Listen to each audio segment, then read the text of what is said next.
All right, everybody, here we go. The weekend starts right now. I'm Garnet Lee. This is the One Up Yours podcast for Friday, October the 12th. And with Shane, as we know, off playing with Mr. Dyack and Too Human and all that stuff, we have a special guest for you today.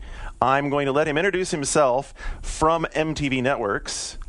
Steven Totillo, video game reporter for MTV News, and, if you'll let me indulge myself, editor of the multiplayer blog, which Free you can plug. get to. Oh, come on, let me give the URL Go for first. it. Yep, get it in. Multiplayer.mtv.com. Proof that we actually do know something about video games over at MTV. Yes. You know something about video games, at least. I work with a team of Is that the people who know a royal few we, the way things. N-Guy uses it? We know something about video games? No. But I also am N-Guy's partner, rival in versus mode. So I brought like that Rival. as well. Rival is excellent. You guys should do a podcast. I think that would work really well. We could actually get him to do the showdown here. Yeah. Ixnay on the Oddcast pay. You got to keep down the competition, John. Gotta watch out. Yeah, be careful. We'll crush you. Competition's good. You know what? The more We'll excellent crush you. podcasts that there are out there, the more stuff people have to listen to. That's good stuff. Come on. Sure. This is like the same Keep thing. thinking Someone actually wrote me a note about some podcast that would threw down the gauntlet towards us, and I was like, why do I? I'm glad you didn't bring it up, because that's exactly why they do it, is because it's hey, like, maybe well, that's they'll why I'm mention- not even going to mention who it was. It's like, I don't even care. It's great. You guys have a good time. Have a great podcast, too. That's Mark McDonald. He's here with us. And John, as always, is here. So we have the usual cast plus, a great guest. Good show lined up for you today. We're going to do, as always, what you've been playing in the first segment.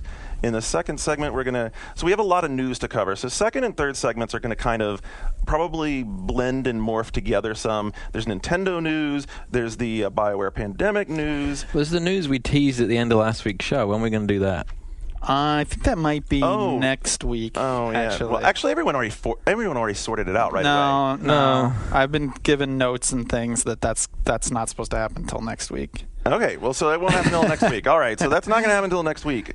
But what we will have is a bunch of message board stuff to go in there, because I've all been, collecting everybody's opinions on that. And will definitely come clean on the whole PS3 thing that we completely bollocksed last week. The backwards compatibility. John looked at me a little... Oh, the fact that they really are being really dumb about it. Yeah, the fact that they are being really retarded. We might have an opinion about that. Yeah. There's a couple of people... I don't know if we screwed it up. We just speculated. We just speculated on what would be sensible versus... Speculated. I think you guys were pretty adamant. We'll get into got that. it wrong. So we'll definitely get into that. Let's start it off with some games, because that's always the fun part. Steven, since you're the guest, you want to kick it off? Tell us what you've been playing, man. Certainly. Well, on the flight over here to San Francisco from wonderful New York City, I played Zelda Phantom Hourglass, which I think most of you guys have probably already played. Yeah. So I'm playing through it right now as well. This is your first go at it? Yeah, my first go at it, and I'm liking it, but I'm definitely feeling some Zelda fatigue. I mean, now we've had 2 Zeldas in less than a year, and I'm feeling like they're hitting that formula just a little bit too soundly. And it's interesting because there's so much that's new in Phantom Hourglass. Obviously the touch control and the way they modify a lot of the items, and the way you go through a lot of things. But in order to make it Zelda, there's so much that you have already experienced. The first 3 dungeons, I don't think I'm giving away too huge a spoiler to say the first 3 pickups in those dungeons are bombs, boomerang, bow and arrow. Right. I think you've gotten those before, and so there's a bit of that where I just feel like, guys, can you change it up a little bit more for me? It's funny because I think a lot of people, because James Mielke did the review for 1UP, and he came at it from that perspective. He gave it an 8 still in EGM and that, but he got a lot of flack for it online because he was saying it wasn't different enough from him, and because a lot of Zelda fans do come and the touchscreen controls are totally different. It allows for a new kind of puzzles, like the bringing the second screen down, at its heart, it is definitely still a Zelda game. So I think a lot of people being used to the Zelda formula are like, wow, it's so fresh, it's so different. But and then you and Mielke come and kind of from the other perspective, it's a different interface, but kind of still the same guts. Yeah, I can't help but think about the people who make games when I'm playing them. And I play these Zelda games, and, we hear so much about Eiji Aonuma, and I've interviewed him, and he's so talented, and his team is so talented, and clearly there's so much know-how at Nintendo about how to really design a good level or a good dungeon or what have you.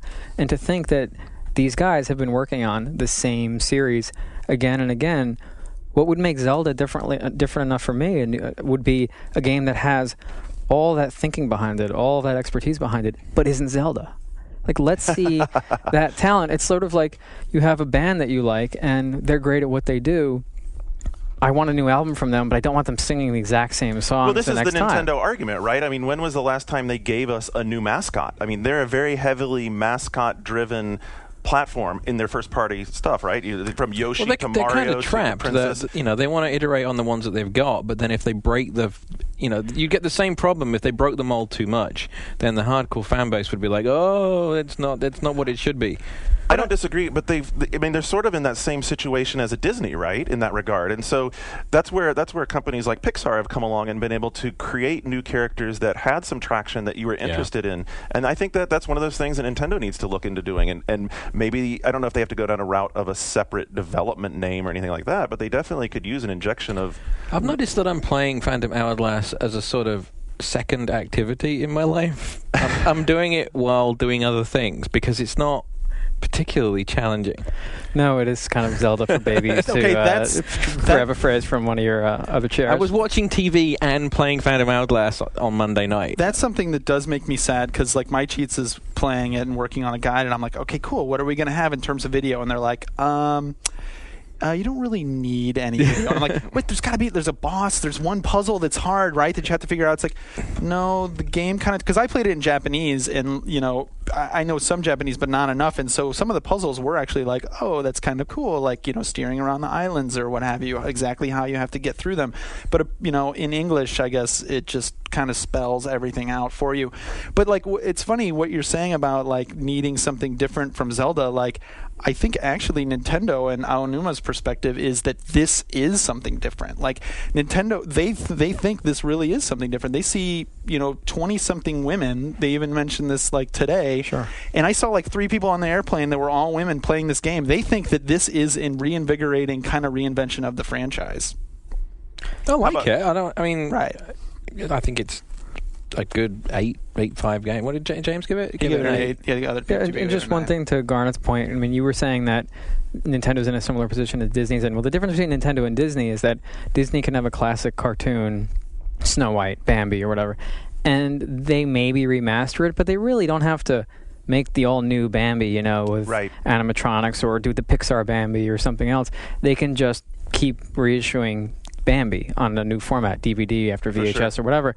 And with video game companies, they have a proven formula, they have it perfected, but then it's on N64 level technology, and who's going to play it? And this was a conversation I had with Morgan Gray, who's the producer of Tomb Raider Anniversary for the Wii.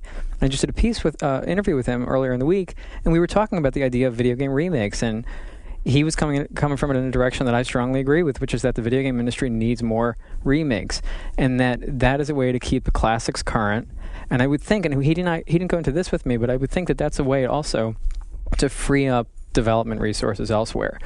I would be so happy for Ocarina of Time to literally be remade. I mean, no snark about, Twilight Princess already is a remake or whatever else.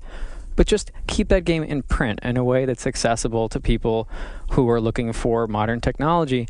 I think Nintendo could sell that again and again and again and not have to have these other Zeldas that just feel to me like we're kind of tweaking this thing but not really pushing it that far ahead.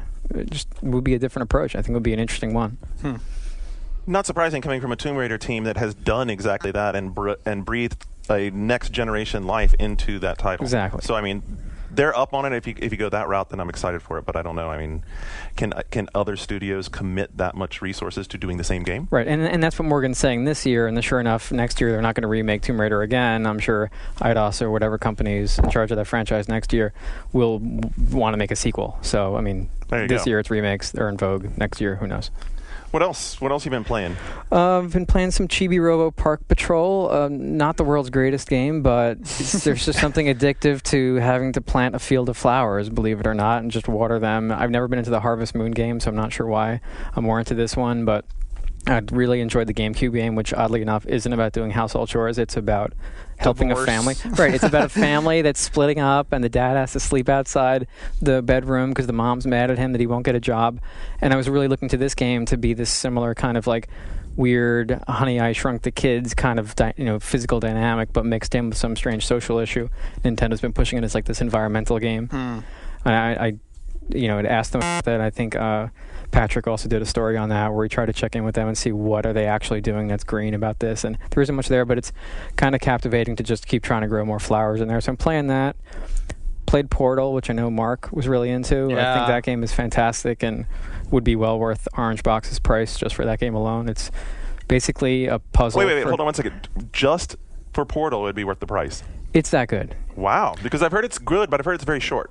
It is very short, but I think that's a game that I will go back and play again and again, and a game that I would show people. And it's easier for me to say that when I didn't actually have to pay $60 for it in the first place. Well, but I think that just in terms of finding a way to express how interesting that game is, and I think how influential it has the potential to be. I'm groaning at having to get the bow and arrow again in Zelda. There's no reason that they couldn't have had the portal gun in Phantom Hourglass. I mean, think about it. You're putting entry portal, exit portal, and figuring out different dynamics. Well, it's funny because actually the Portal kind of reminds me of Zelda Dungeon Puzzles, the game. Like it's very much that kind of way of thinking. But to your point, like whether or not I wouldn't say full retail, but I would say this game is worth more than people are thinking. It's kind of pitched as an afterthought, and not just through the full game, which is short, probably 3 or 4 hours your first time through, depending on how stupid you are. But going back through the levels and that kind of stuff. Now that I've done it, I have been actually going back, playing the advanced versions of levels, trying to do it in minimum number of portals. There's a lot of extra added stuff, and like I talked about last week, and we talked about, Steven, like the writing, and it really makes what is a very simple game at its heart. It makes it something like so much more. See, now that's the cool part to me, to know that at the end of the game, like most of the last level is all about the narrative and leading up to the final climax of it. Right. I'm trying to make sure I don't blow. I'm not trying to ruin you it for care anybody, about but the I think story that's of a cool. puzzle game. I mean, I know. when's the last time that's ever happened? I don't care about the story of Tetris. No, I mean, I think that's really cool. It's something that sort of, completely different approach to that, but that's sort of what Puzzle Quest hit on, right? Is integrating story and RPG sort of development, light stuff. Crush did it as well, to a certain extent, yeah. Everyone was high on Crush. I might have to check that out. I saw 3 people on my friends list, like Halo 3 just came out still, Orange Box just came out, everybody was playing that, and 3 people were playing Puzzle Quest. I'm telling you, it's got a great underground reputation. I don't like Puzzle Quest. Really? I tried to get into it. It's just tricking you into playing Bejeweled, which is just so rote, and Bejeweled can be intoxicating, but that's the difference between Portal and Puzzle Quest to me, is that Portal, you're doing something in a puzzle game that feels new, and that's why I would pay full price for it, is that game, more than any other game I can think of off the top of my head that I've played this year, made me feel like I was doing something new, and that's a really high value that I look for in games, something that I really cherish, and that is such a rare commodity. That I'm doing something I don't feel like I've done a million times before in a game, and to have that in a first-person shooter, no less. Yeah. Where how often do you ever feel when you're playing an FPS like I'm doing something I haven't done before? It's just like you don't get that. And then the other game I'm playing is, that I played today at the Nintendo event that Mark was also at, was Smash Brothers Wii, so I'm sure we'll talk about that. Yeah. Jealousy just kicked in for 1,000,001 people out there, so tell them about it. Well, yeah, this is pretty much because Portal and Halo are my other games I've been playing, but this is pretty much my game this week, and I do not claim to be a Smash Brothers expert, so give me like a wide berth on my description, but as a Nintendo fan, they showed enough to make me absolutely want this game. Sonic and Pit from Kid Icarus are in there playable. They have all the Nintendo themed stages. The Star Fox thing takes place on the the Lilat, the Great Fox. The spaceship, and you're flying through. It's going through different wormholes, space battles. Things are going on in the background. It's such great Nintendo fan service. There's an Animal Crossing stage. There's a power-up where, Advance Wars troops come out all pixely and fall out of a black hole and start shooting at the other enemies. Apparently they have one where, and maybe this was already on the Smash Brothers blog, where Mr. Wright, a.k.a. Will Wright from SimCity DS, pops up and builds a building. I actually saw him and I'm like, who the hell is that? And somebody else there had played SimCity on what was it, the Super Nintendo or whatever. I was like, oh yeah, that's from SimCity. Metro Metroids. I mean, it's such Nintendo fan service. Like IGN said something in their preview. I have to give them credit because it's totally true. Every once in a while, you would just like stop and be like, you would recognize something or see something, and you'd just be smiling, and you get knocked the fuck off of the out of the sphere just because like nostalgia takes over. Built-in distraction factor. Right. Yeah. Exactly. A lot of people on the boards. Surprisingly enough, we get some videos up on game videos. Something I didn't even know as like a casual just fan. The appearance animations are back. Apparently, that's a big deal. Like when people show up, they each have their unique. Mario pipe comes up, he jumps out. Samus like warps in. The gameplay, so they showed off 2 different styles of the gameplay. I think there's like 4 different ways that you can actually control it. They showed off the classic controller, which I think is going to be the choice of almost everyone. Right, it feels like the GameCube controls, basically. Right, it makes the most sense. You have the analog stick, you have the buttons, it uses the top trigger buttons for shield, and grab is like there on the Z.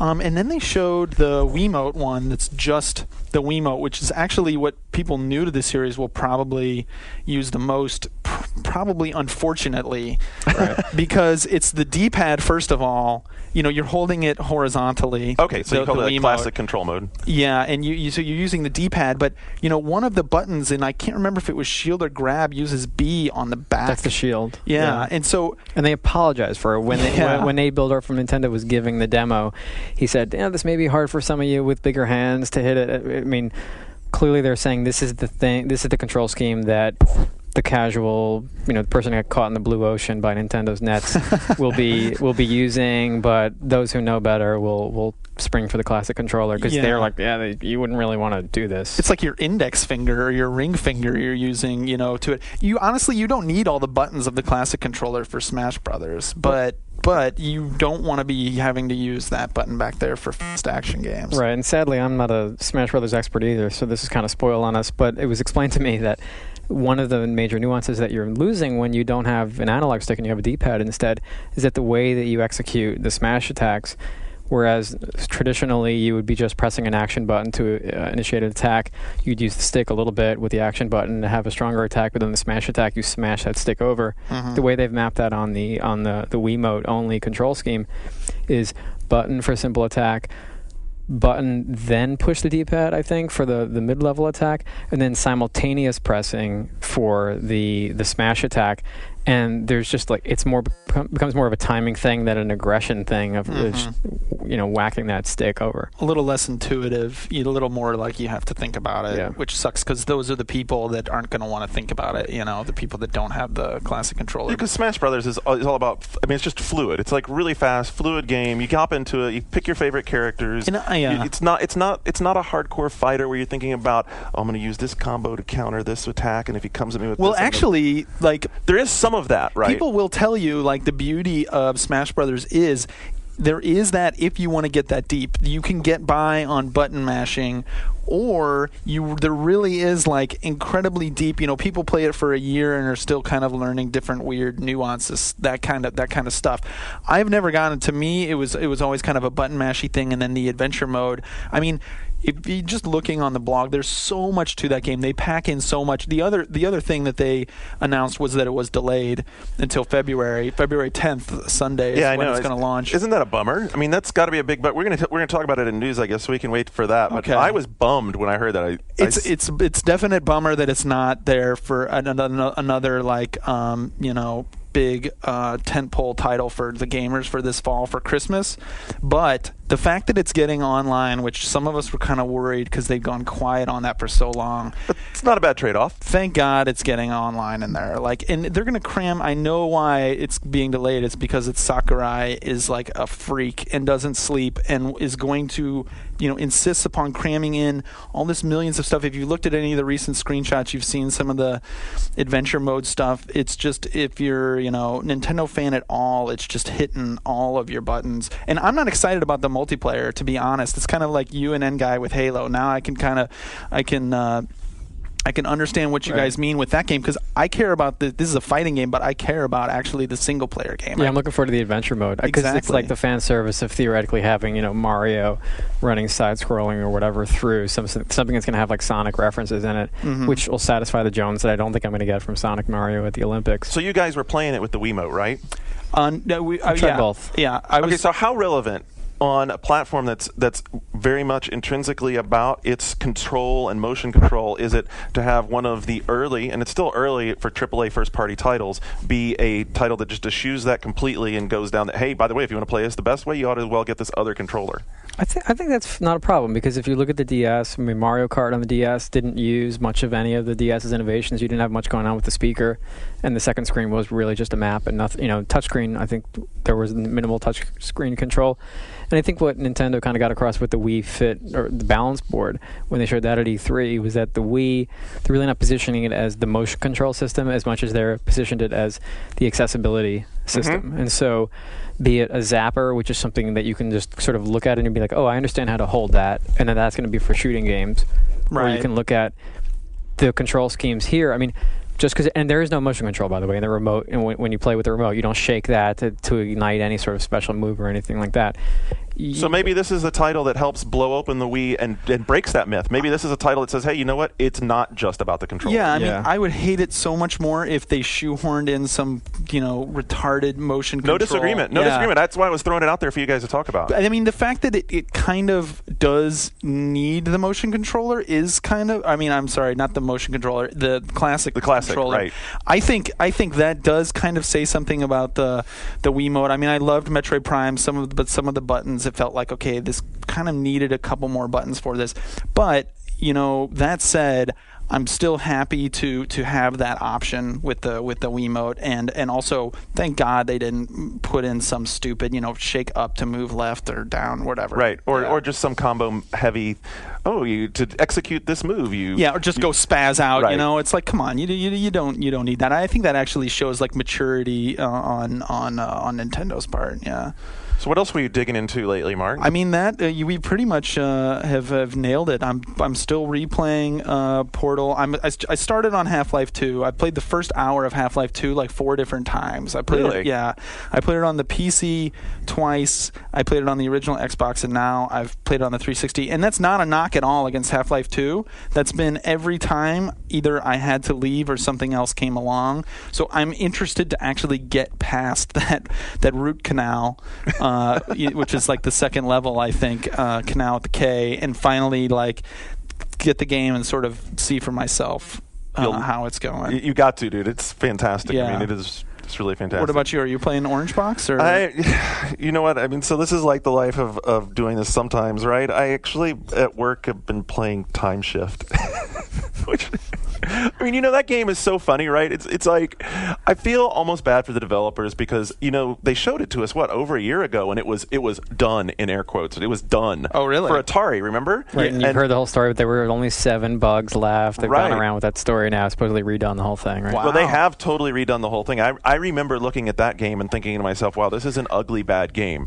And now it is a more homogenized game so playing the game, like the big thing is the time shift powers, and the whole concern that they had while developing it was, well, how do you make time shift powers work in the game to where they're fun to play with but don't become a nuisance? And their solution was, you have a suit with AI, and when you press the time button, it automatically picks the right one of 3 powers for you, which is cool. wait, the suit picks? The suit picks for you. Now, you can override the suit, but the basic deal is that when you're playing, you hit the left bumper, that engages your time system, and it either picks slow down, which basically turns into bullet time, Right. stop, or rewind.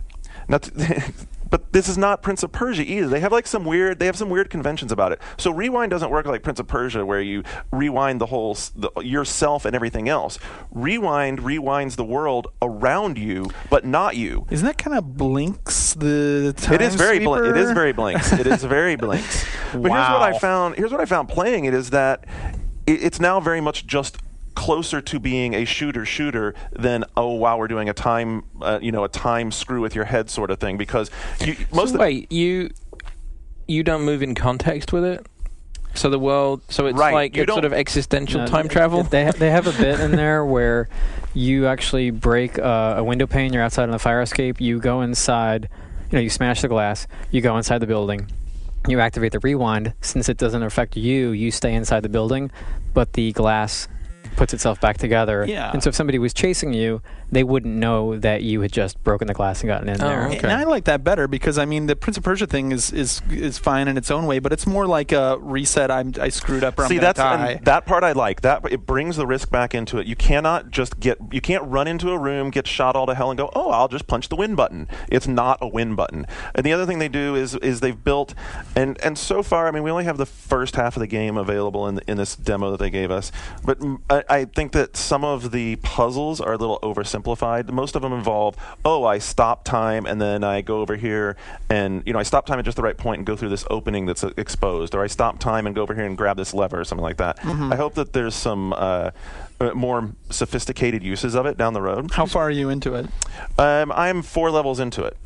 So, and I played quite a bit of it. Actually, we just got through a level that was kind of cool. It proves that it can do something other than just corridor shooting, which is that you're on this flying airship manning a gun, very Millennium Falcon-ish, right? Where you're repulsing these airships that are attacking you and clearing a way through an aerial minefield. So, I mean, it's more than a one-trick pony. It's channeling Half-Life. There's never been a static gun emplacement shooting part in a first-person shooter before. So that's why I said it's Maybe a mine card in there somewhere. That's why I said it's gone very homogenized. It's very much become a shooter in the mold of. And one of the molds that it's following Is this really on anyone's radar? No, I think it is because they put that demo out and suddenly got people's attention on 360. But then that's the other side of the deal, is that they put that out before we saw BioShock, before we saw Halo, before we saw Mass Effect. And the irony is that even though they delayed to improve themselves, their engine looks good, but it's kind of gotten behind the 8 ball again on them. So Garnet, have you had a chance to play Braid, which was an indie game by Jonathan Blow? He's shown it at the Game Developers Conference. I don't know if he showed it this year, but he definitely showed it last year. It's going to be coming out on Xbox Live Arcade, I think early next year. It's essentially a picture sort of a Mario Brothers with time travel for like the wine and cheese set. It's like this very fancy, refined game where the hero isn't in overalls, but he's in a suit and tie, and he's trying to rescue a woman, but it's more about a relationship that he's had that he's trying to reclaim or what have you. I don't want to give away the story too much, but really the story isn't what the attraction is. It's absolutely brilliant time-based controls that have you manipulating your way through in ways that have blown away anything I've seen in Prince of Persia or in Time Shift. I mean, there's just that's the disappointment with Time Shift stuff is it's become so much. It in the process of becoming refined. It's just a shooter with a gimmick. It's not built around the time shifting anymore. Right, and that's kind of a bummer. So enough about that. And then the other game is because of seeing you and other people talking about it, I took home a copy of PGR4 and played it the last couple of nights, and those will be the last couple of nights I play that. You fall asleep in the first hour? I hate that game. I can't tell you how much I hate that game. I hate it. It turns into a good game. No, it doesn't. It does. I don't believe you. It does. I don't believe you. Have to magically on the third night. You have to really want it. The reason I'll tell you, I'll be perfectly honest. The other big reason that that I decided I had to take it home was on the GAF forum. There's this thread of screenshots, and my God, that graphics engine is amazing. But after playing it, it's now catapulted over Doom 3 as best looking game that wasn't worth a crap. Right, and the really good-looking stuff you never really see because it's only ever in the replays or like when you stop the car and pose with the camera. The game itself doesn't really look that. It's PGR3 with a lot of rain. It's PG and some ice and snow and fog. Mostly rain. It's a remake, maybe. And it's still a little bit. Yeah, still has the slot car tracks. Still has the. You've got these fantastically powerful cars and bikes now. We added bikes, but no place to drive them right because everything's filled with tight walls and 90-degree turns. Well, you have to open up Nürburgring, really. So I can open up one track to have fun with. There's a couple. There's two. And after playing Forza 2, I can tell you that no longer am I happy with PGR's middle of the road physics model. It's like if I want to play a physics-based game, I'm going to go play Forza 2 because the handling model is so much better. We're in a world now where the choice is Forza or Burnout, basically, and anything in the middle is kind of it's lost. It's really lost. And then you look at like the customization options. It has like one sticker that you can apply and rotate and move. And I look at Forza's and I just go, "Are you kidding me? Are you kidding me?" Were you a fan of PGR 2? I was a fan of PGR3 even. I was a fan up through PGR3, but they haven't evolved or fixed the kudos system. They haven't done anything to innovate with the game. Wait, they've not fixed the kudos system? I still don't think they fixed the kudos system. I think that it's, especially if you look at the kudos system with regard to the new career mode they put in. So they put in this new career mode. The new career mode is the antithesis of the way kudos system works. The whole idea behind this game has always been that you go back and refine your ability to play on a track, right?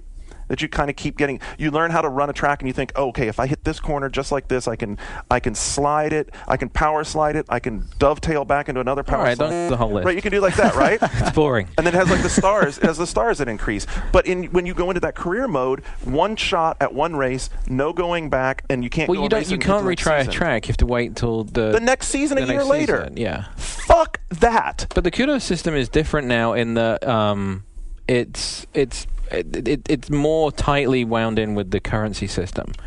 Okay, that's cool. You aren't trying to pull off kudos in order to perfect the tracks. You're doing it to try and accumulate cash. So you're purposefully handbrake turning when you could take the corner properly because you want to upgrade because you want a better car. You want to go buy the next car pack, and it's all in car packs. That's great. Which sounds to me like they've refined the kudos system. I don't know. Maybe I don't understand what refined means. All right, we PGR4. We've talked about the way you earn them, the way you earn them in the game, and how they reflect stylish driving versus just. I don't think they still do what they set out to do, which is reward you for driving stylishly. Right. I don't think the game's going to sell. So I don't think it's going to sell either. I think it's doomed to sit. So those are the two games I played a bunch of. What about you? You're last. You're on the anchor. Right. We did Outlast already. I've been playing a lot of that. I've been playing more Mass Effect, which I probably can't talk about. No, because we talked about all the stuff that was at the preview event. And then got strangely addicted to Buzz. So tell us about Buzz. Tell us what the hell Buzz is. Buzz is the PS2 Seen it basically. The thing that ships with the 4 big red button controllers. And it's really well done. Really? Yeah, and it works on PS3 as well. So you can play. It plugs into the USB port. So is it a movie game? Is it a movie-based game? No, it's general. It's general knowledge and trivia. It's done with a similar kind of sense of humor to You Don't Know Jack. Oh yeah. So it's a little bit snarky, and it's just really. It's very simple, but it's really well done. Who are you playing it with? Just guys in the office. So I mean, it got kind of competitive. You can't play that single player, right? I mean, you can, but you would want to. I mean, we've played it with either 4 or 3, and you can play with up to 8. And it comes with the 4. It comes with 4, and you can plug another one in and have 8 people. Are they cheap, shitty little pieces of? It's a big red button that lights up, and it's a thing that fits in your hand. It's about the same length as a Wiimote, but it's kind of curved, and then it's got the 4 colored buttons for answering the questions on it. It's very, very simple. Like how you did that there. You're like, it's like John was motioning near his crotch. It's like a Wiimote. It's very nice. Curves. It's kind of curved away and then from you. Yeah. Where do you stick that Wiimote? Oh dear. But I'm not sure how much it is. Mm-hmm. Does anyone know how much it is? I hope it's cheap. I'm gonna no, I don't. But I'm gonna say $40, or it's too much. But it's fun, and it's exactly what Sony should be doing with PS2 stuff now. Trivia games are hot. Yeah, and it's got a lot of questions in it, and it's got they've put a lot of thought into it. So like even to the point where once you get sick of the Vanna White type character telling you how to play this level, you can skip it, and the host of the show has like a million different ways of telling her to shut up. So it's like he'll should be like, on this level you need to press the blue button to do this, and you hit the red button, he goes, shut up. The continuing hit of lately at EA has been, what's the name of it? The trivia game, the sports thing, which we played again last night, and it's really fun. It's going to be free. First of all, they have an announcement coming up with a partner that's going to be tied into it, and I think the thing that makes that game work is it's the same thing as like You Don't Know Jack, is the host, and in this case they have a live host in a studio in Orlando, so they're going to be able to do context stuff in their trivia game. For instance, after last weekend's football games, they'd be able to follow up on Monday and Tuesday with the Monday morning armchair quarterback sort of questions in the trivia game. How are they coordinating this live host thing?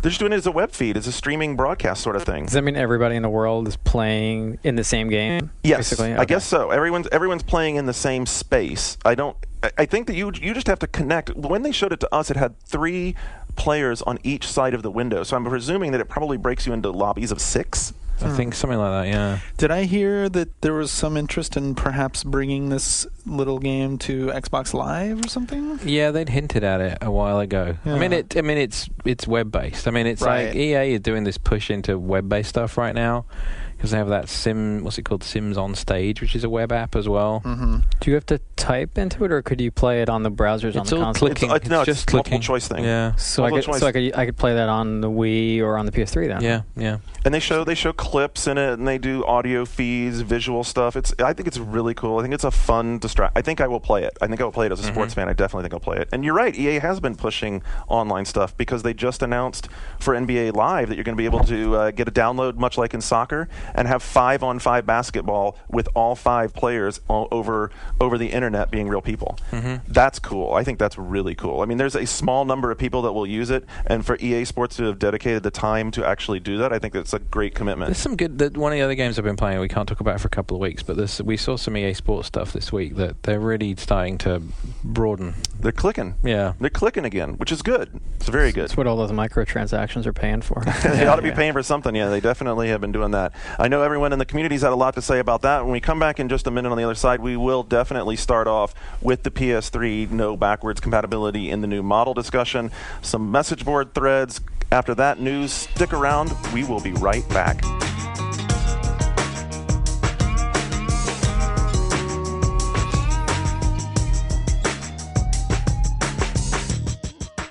The Star Wars Battlefront Entertainment Pack includes all new, limited edition, lighter, slimmer white PSP with Darth Vader art and Star Wars Battlefront Renegade Squadron game. Play on widescreen LCD or on any TV with video out.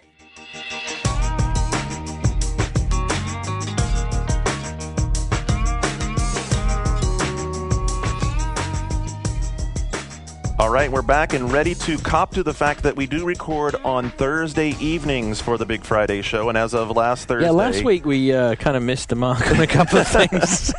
You know what, though? I have absolutely no fucking apology for what we said on Thursday. Here's why. Let me explain why. So what happened, just for people who don't know, PS3, there was a rumor at the time we recorded that it was that they were going to lose backwards compatibility with PS1 and PS2 games for the new model in Which Europe. coincidentally has not been confirmed for North America yet officially, although November 2nd. Right? So we poo-pooed it. Not only did we say, I don't think that's going to happen, I think we probably called it retarded or like other things. And here is why, and maybe we didn't... Because it is! Well, okay, but besides that fact, I was under the impression, and from reading the coverage, apparently I'm not alone, I was under the impression that they had already moved to software-only emulation, and they had already gotten rid of the chip. But apparently they hadn't.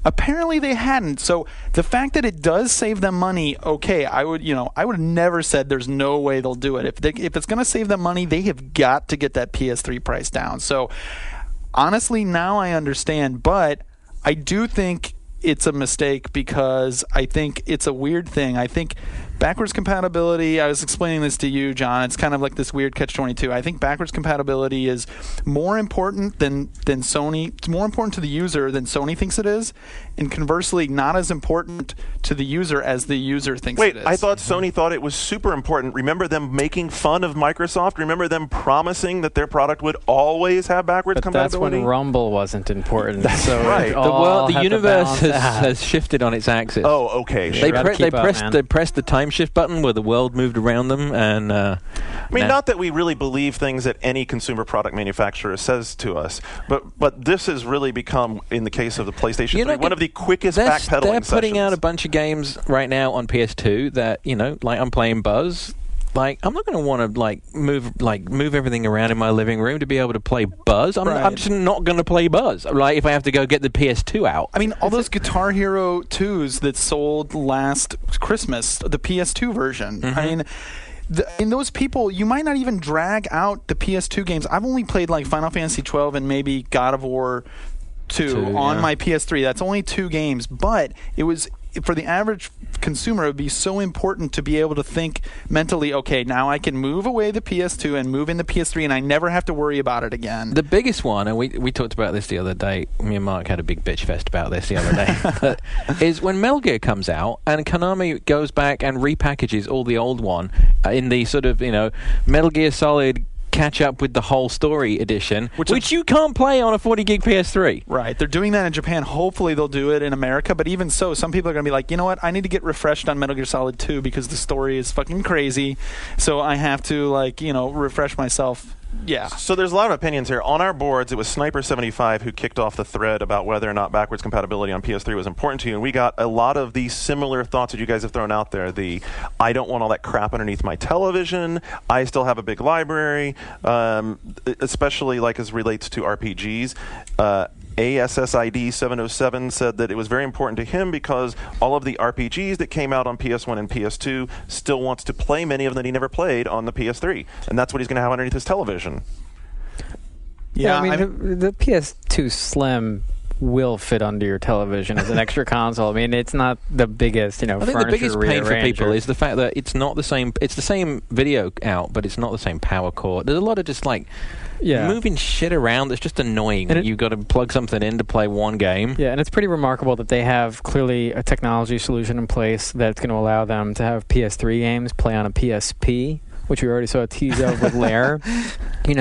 These high-end games playing on this lower-end system, and yet the reverse. Yeah. Low-end, relatively PS2 isn't going to play on PS3 anymore. Yeah, that is funny. Strange technology priorities for them. We should iterate. This is Europe, as we talked about last week. Right. The different territories are more free than ever now to follow their muse. So go ahead, Europe. Screw shit up. But you brought up the subject of technology, so let's break that down for a minute. The very first iteration of speaking of iterating, the very first versions of the PS3 had both the Emotion Engine and the graphics chip as pieces of silicon sitting on the actual motherboard of the PS3. Mm-hmm. The next version of it, which was the 60 gig in Europe and the 80 gig here, has the graphics chip on the motherboard, but does not have the Emotions Engine. And this is where we got confused on the software. It does part of the emulation in software to do the Emotion Engineer, the number crunching part, but it still has the graphics chip to get the output to the screen.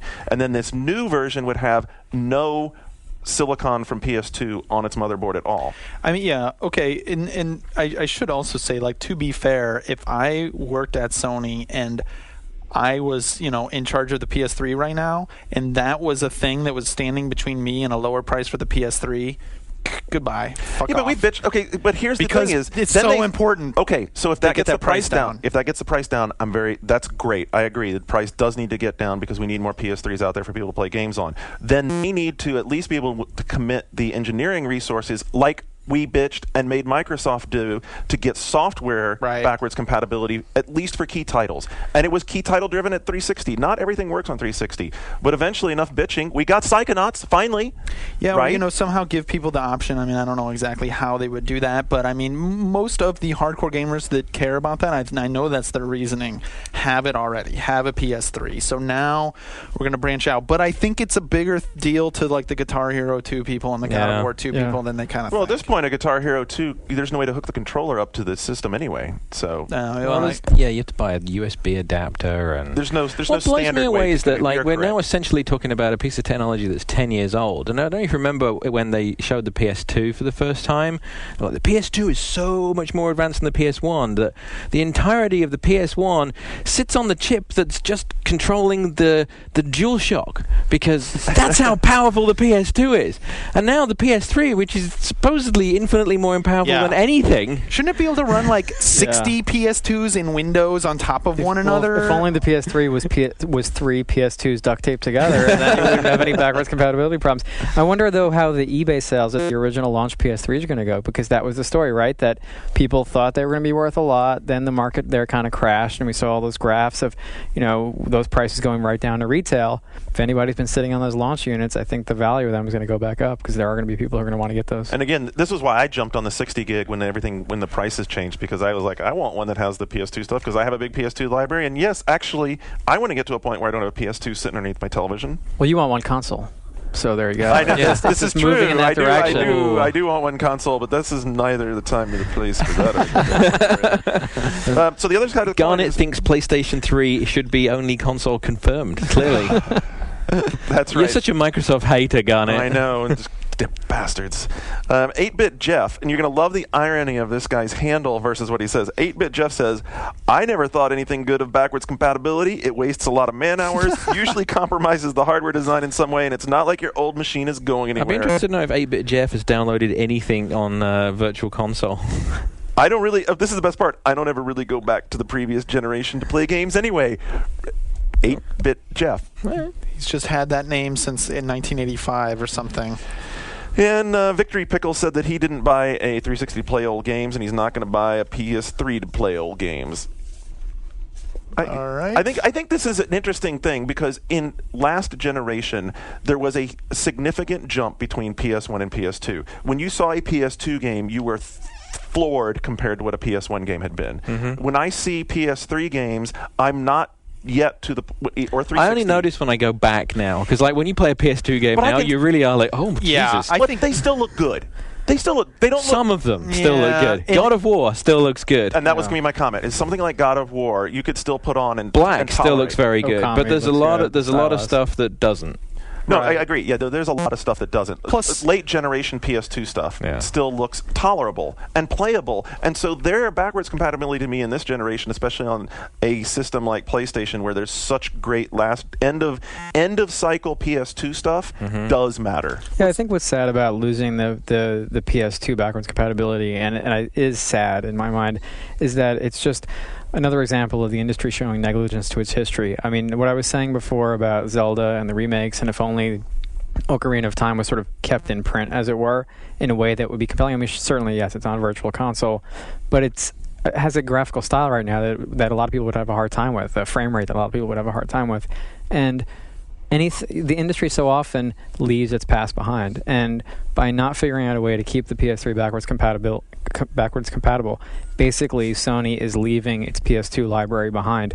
Those who bought a PS2 or are buying one can still play a lot of those games, those hundreds of games in your library, granted, but people moving forward who are just buying a PS3, they have yet another sector of gaming history that's now made that much harder to access, and that's constantly the way this industry goes. There's less and less access to the past, or at least you see so much of that happening, and so I like at least seeing Virtual Console games happen, some efforts made to recover some of that. Does this mean that the PSN stuff is all going to be self-contained emulation now? When you download an old game from PSN, that everything that makes it work comes as part of the download? I mean, I have no idea. That's an excellent question. But those are PS1 games, and aren't they saying the PS1 backwards compatibility is actually staying? I don't know. Thought I might. Yeah, I think it's the we PS2 that's the. Get some experts on that. Yes. Yeah, I don't think PS1 is any problem for them at this point. You would hope not, right? Because they have a supercomputer inside there. PS4 will be backwards compatible to PS2. There you go. Math. Yeah. Oh, right. Yeah. We'll have the new skip a generation Sony backwards compatibility mantra. Evens and odds. All right, so moving on to a couple other things that have been bouncing around the message boards. Persian King threw one out there. This is kind of just an interesting thread to jump into. It got sidetracked a little bit. Worst game you've ever beaten.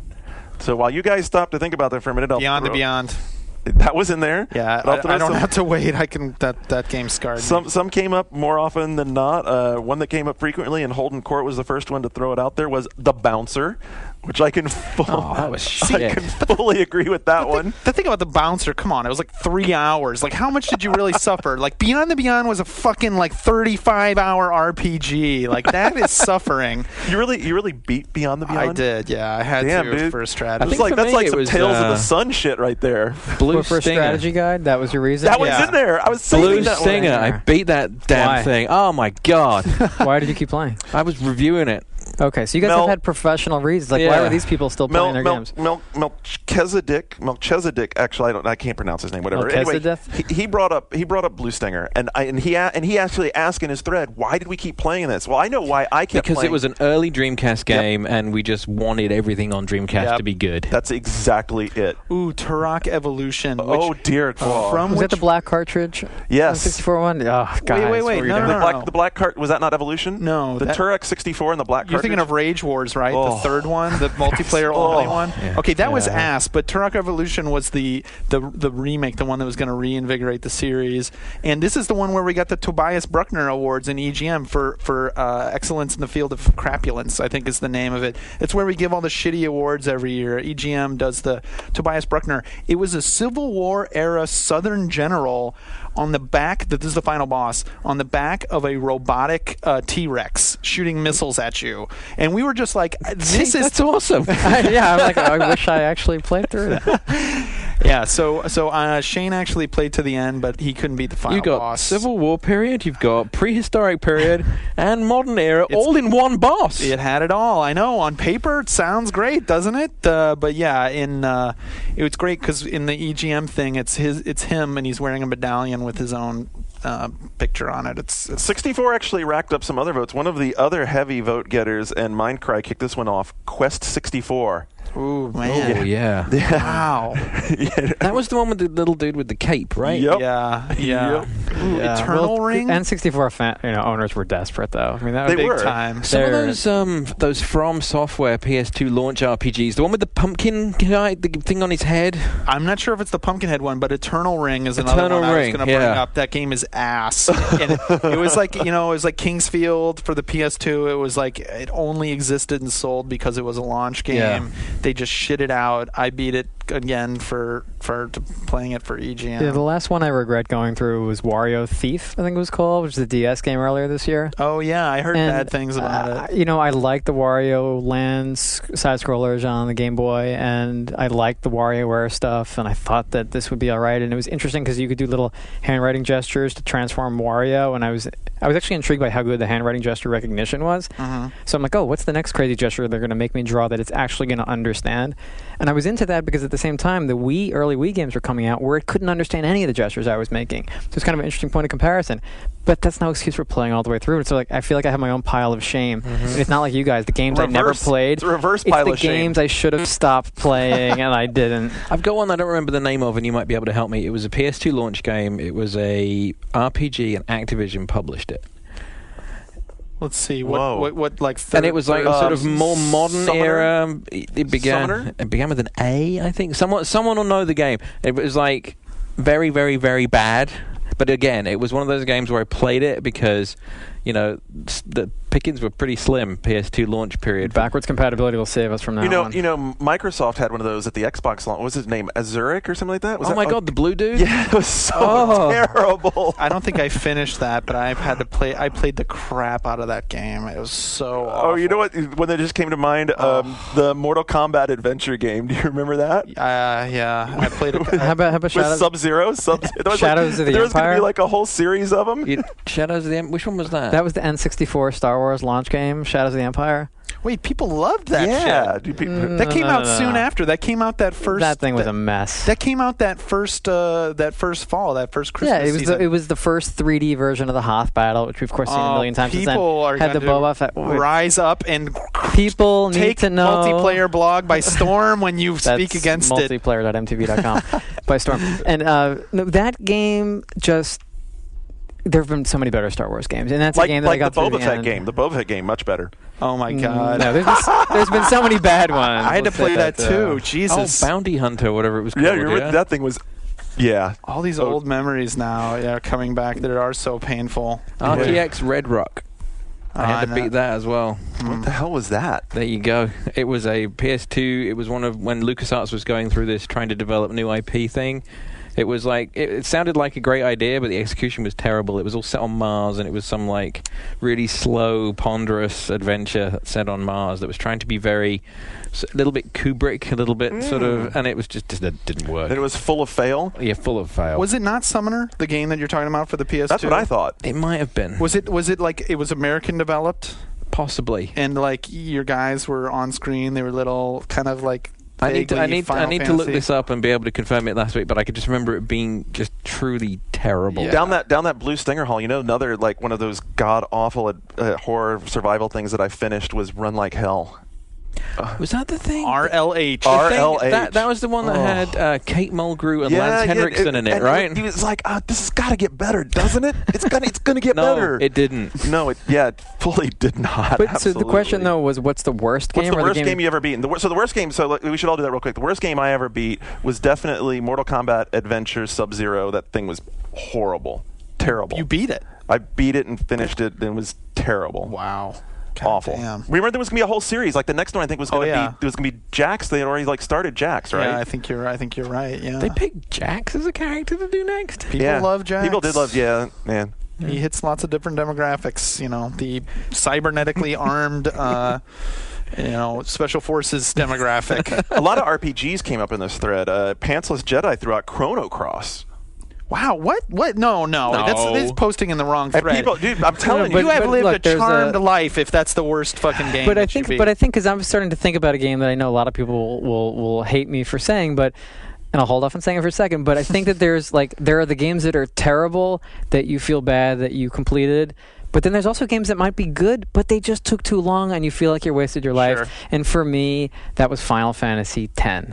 Oh. I know people love that game, but the amount of time, the amount of life I gave of myself to play that game versus the amount of pleasure I got out of playing it, so out of whack that I'm like, why did I do this? There's a large I kept number playing. of upset people. It's right too now. bad I Shane. believe there are. Actually, you know what? On the thread, there won't be so many because I read that same sentiment, but as related to Final Fantasy VII a lot in this thread. In the 5 pages. There's 7, really? I know, right? 7 was Isn't that just like sort of anti-populist? Oh, I'm just going to say that because... No, that would be Halo 3 appearing on the very first page with Woodrow kicking it off and several other people echoing that. That's why I hate and these threads. I'm not saying the Final Fantasy X is innately a bad game. I'm just saying, like, for the amount of time it takes you to get through it, like, right. You judge it differently, and so that could be like a sub-thread to this thing Somewhere or whatever. Shane is like his head is about to Sorry, Shane.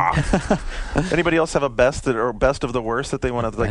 Best of the worst. It's that you wanna throw out definitely there? Beyond the Beyond. Beyond the Beyond. There's definitely some like jump the shark ones, like back in the day, the King's Quest. That went. Sorry, I just had a flash of realization. You continue. There's a series that you really love, and I love the King's Quest back in the day on the PC, and then they turned one into like a cartoon style instead. They made it look like hand-drawn animation, and like I'm playing that, hoping that it's going to be as good as King's Quest 3 and 4 and 5 or whatever. And I don't remember which one it was, 6, 7, or 8. And it's just like you want it to be like the other ones, and you never realize it's not going to be as good until you finish it, and you're like, that 5? What was the through sequel to 4. The Seventh Guest? 11th Hour? Yeah. Yes. That was just a puzzle game, though. But it was another one that just, it was, Seventh Guest was shit, I thought too. of the Seventh Guest was cool. Dude. absolutely the worst game, and I did beat it. Superman 64. Whoa, you beat that? 64? Yeah. Oh my God. Because it was so hilariously bad. Yeah, that game beat me. Sorry, I kept playing it to the Ding, end. ding, ding, Wait. ding, ding, What game? Because I thought Superman 64. Okay, I thought you said Super Mario 64. That's why I've been sitting here like with my mouth that open. game sucks too. It's the worst. You beat that. There's one level where you have to fly through these rings that no one could actually get past when we did it for Broken Pixels. That's the first level. It's so. Wait, so why did you beat it? Again, I was reviewing it. It was the first score less than a 1 in EGM. Dedication. 0 or 0.5? I think we gave it a 0.5, yeah. Wow. But And Titus me and I think cried. it was Crispin. We just sat in a room. We were out in Oak Brook, Illinois. Yeah. Me and Crispin locked ourselves in this room like pretty much all night, and we're just like, we're going to beat this fucking thing. Sometimes a weird thing happens with a particularly bad game where you're like, because you want to really definitively. It's not going to break me. Yeah, I will beat it. But you want to definitively like have the definitive review, so you want to definitely be able to say, If like, I'm going to tear this a new one, it's going to be thorough. it's like, oh yeah, I beat it. Like, do you want me to describe why the ending sucks too? Like, PR person. They're like, no, actually, I have no idea how it ends. I've never finished it. Exactly. They back off real fast when you're like, oh no, I beat it. Yeah. All right, so there you go. Dig into that thread if you want to jump in now. I think that was a pretty interesting one. So let's move on to some other stuff. We have a bunch of Wii information coming in the news, and we've talked about it quite a bit. Ninja Vanish actually brought up a very interesting point that's very relevant here. He says, last year when the Wii was launched, third parties did not anticipate its success. So now everyone's been scrambling to make a lot of games for it. He has a couple of thoughts about it. First of all, what if, and he's saying it hasn't happened yet, what if the Wii turns out just to be wholly another Nintendo playing machine? Will there be a third-party backlash to the Wii if the third-party titles do poorly this holiday season? And as a result, in an overall view, is the Nintendo software market impenetrable to anyone but Nintendo? And he cites how flat on its face Boogie fell. Well, okay, Boogie fell flat on its face, but I mean, you could provide counterexamples. Red Steel, Rayman, Raving Rabbids. I know Ubisoft made a big deal about how well those games sold. Do we want to get into, basically Exhibit A, I think the answer to this question changed this past week with Monster Hunter 3. Like, yeah, okay. That's okay, a great. Let's blend it all together. If we want to dive into that now, Monster Hunter 3. We can certainly bring the Monster Hunter Up 3. I'll pull the news piece and we can pull that in here right That here. is a fucking megaton. That is a H-bomb. That is so huge. And this is for Japan, mind. Like, Monster Hunter doesn't really matter in Europe and America, but for Japan, that is the equivalent of saying Grand Theft Auto or Dragon Quest, which also, it's the biggest thing to happen since Dragon Quest, which also moved to like a quote-unquote underpowered Nintendo system.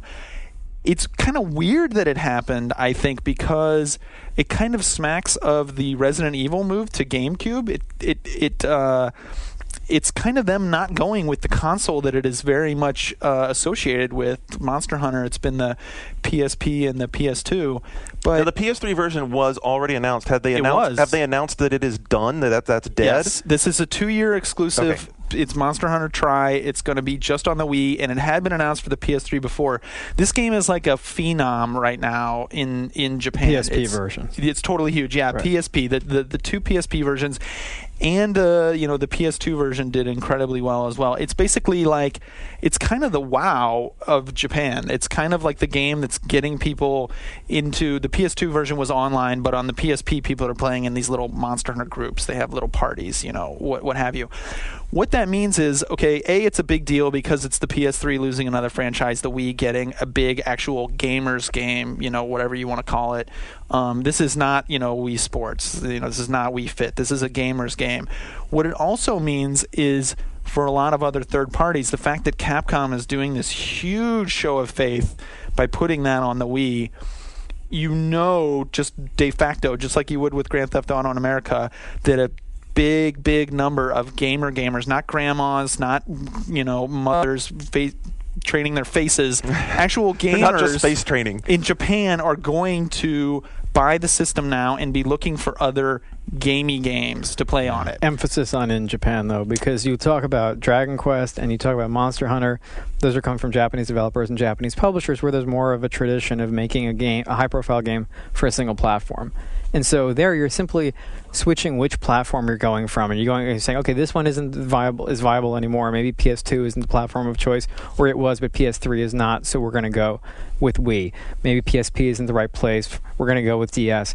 But it's totally different in the United States, where the biggest third-party publishers have multi-platform strategies, and they're not in the current position of giving their games solely to just the 360 or just the PS3. So I don't see the same type of power dynamics shifting, where suddenly we're not getting Call of Duty on other platforms because it makes sense to also have it on Wii. I think the most important part of it is the winning over the gamers with the Wii, because I think if Capcom's prepared to do this, how long before we start to see other things from Square Enix maybe going solely to the Wii? Let's not discount one part here. We already have a quote from Capcom's managing corporate officer, Katsuhiko Ishii, that it's due to the high development cost of titles for PS3. That is a direct quote. It is due to the high development cost of titles for PS3 and the enormous install base of Wii, no doubt. I think it has to do with much more than that. I think it has to do with the install base of Wii and honestly politics, backroom wheeling, dealing. Yeah. Because you were citing Japan and the power of Monster Hunter there. The power of Monster Hunter there was to sell PSPs. It sold hardware. Right. Yeah. And so does the install base matter that much? If you're selling a title that will sell pieces of hardware, it sold $200 hardware. Well, there's going to be $400 hardware there when this comes out. But let me complete my thought on why Monster Hunter is a big deal, because other Japanese developers, and it definitely is only a big deal in Japan, but it's such a big deal in Japan that it's going to have a ripple effect. Other big Japanese developers, which, if you've noticed, are the ones that PS3 is counting on, aka Square with Final Fantasy and Konami with Metal Gear. The fact that happened is going to make them more nervous. They keep seeing this happen. Yeah. So they might start actually putting their big franchise, keep calling them like gamey games onto Wii and making like real games and not just ports of older games or whatever bull crap. Actually making real new main franchise games on the Wii.